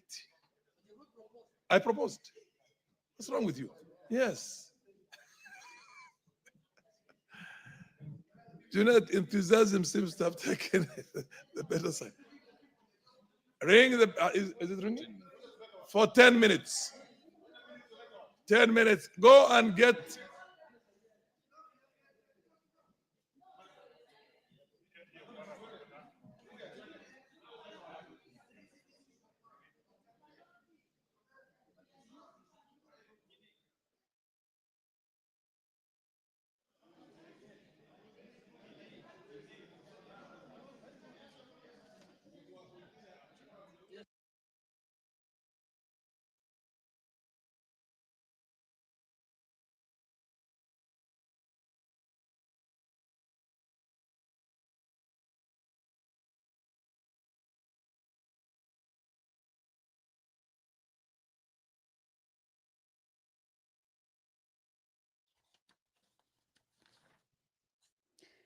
Well, as you can see, the House does not have a substantive number of members present.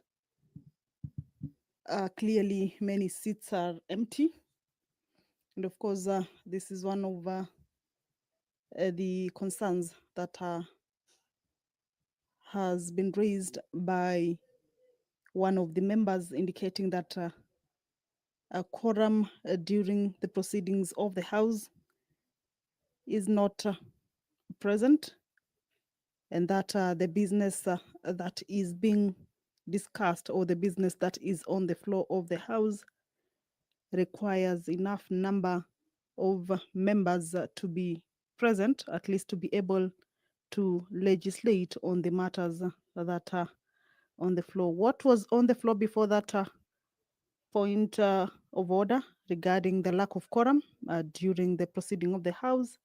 Members were considering the county government's additional allocations bill. This is a bill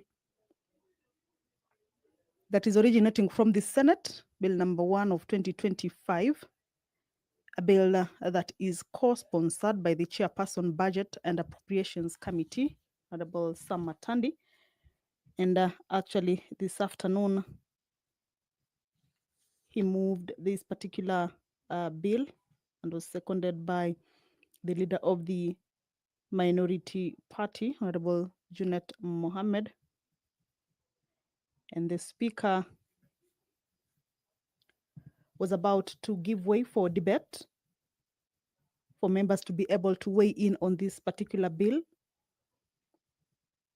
However, the lack of quorum has interrupted the proceedings of the House now, and a quorum bell of 10 minutes is currently underway. We have seen the minority leaders of both sides making their way out of the chambers, of course, to go and whip members.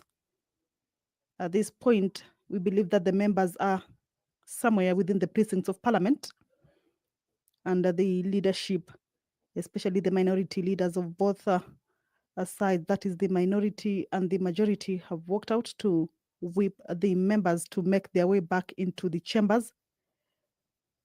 We should be expecting to see members make their way back to the chamber. Remember, if that is not achieved, if that quorum is not raised, then the business that was on the floor of the House at the time when that hitch was realized, then that means the business will not continue, as the House will be adjourned until the next sitting. remember this particular business is the county government's additional locations bill. On the Wednesday afternoon sitting, the quorum or that particular hitch on quorum during the proceedings of the House was also, or rather interrupted that particular business. However, this afternoon, the chairperson Budget and Appropriations Committee has managed to at least begin debate. This is a bill that is at its second reading stage, and members are expected to begin debate on it. The mover has moved and has been seconded, and members are expected to ventilate on it. This is a bill that you will recall last year failed to sail through owing to matters regarding the RMLF fund. However, this time the Senate, you will remember, that did away with this particular fund. And also we have heard from the chairperson Budget and Appropriations Committee indicating that that particular fund is also not in this particular bill. So as they consider this bill, then they have in mind that that particular fund, which is a matter currently in court, is not part of this bill. And therefore, members should consider this bill and also pass it. The funds in this particular bill are funds that mostly are coming from donors, funds that are expected to put in motion various projects in various counties. These monies, as indicated, are not coming from the exchequer, but mostly a lot of the monies in this particular bill is coming from donor funds. We have had the two speakers who have already made their contributions on this bill, urging the House to allow this bill sail through to be able to go and help various projects, including the payment of community health promoters, and also assist in a number of projects that the county governments or the devolved units have actually benefited a lot from.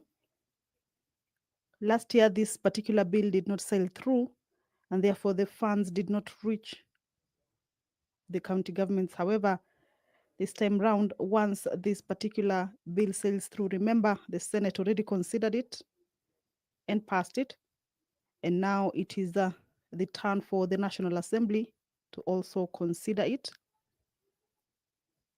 Matters have been raised on the progress of devolution, with the leader of the minority party indicating that, or categorically indicating that the National Assembly is not in any way anti-devolution. However, raising concerns over some of the cases that have come from the county governments in terms of usage of resources. But all in all, the bill will assist a number of projects that have maybe stalled owing to the delay of this particular additional allocations that are meant to enable various projects that are donor funded continue. So this is the business that was currently on the floor before the quorum hitch. Currently, what you're seeing on your screens is that business has been interrupted owing to the quorum hitch, and therefore a quorum bell is on. The quorum bell is just to alert members who maybe are still within the precincts of Parliament, at least to make their way back to the chambers. We have just seen that the whips made their way back to the chambers. However, we did not see more members come back with them. So we are hoping that that quorum will be achieved, because if it isn't, then as provided for in the standing orders at the lapse of, all right, let's listen in. Honorable members, the time being 5:26 p.m. This House stands adjourned until Tuesday, the 22nd of April, the year 2025 at 2:30 p.m.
Pursuant to provisions of Standing Order 53, paragraph 1, where senators have, or rather which provides that senators can seek for statements from various standing committees of the Senate. This afternoon, the Senator for Kakamega County, Dr. Bonnie Halwale, will seek a statement from the Standing Committee on Finance and Budget regarding the purchase and disposal of motor vehicles by the county government of Kakamega. The Senator for Busia County, Senator Andrew Omtata Okoiti, will also seek a statement from the Standing Committee on Land, Environment and Natural Resources regarding the delay in compensating landowners who were affected by the construction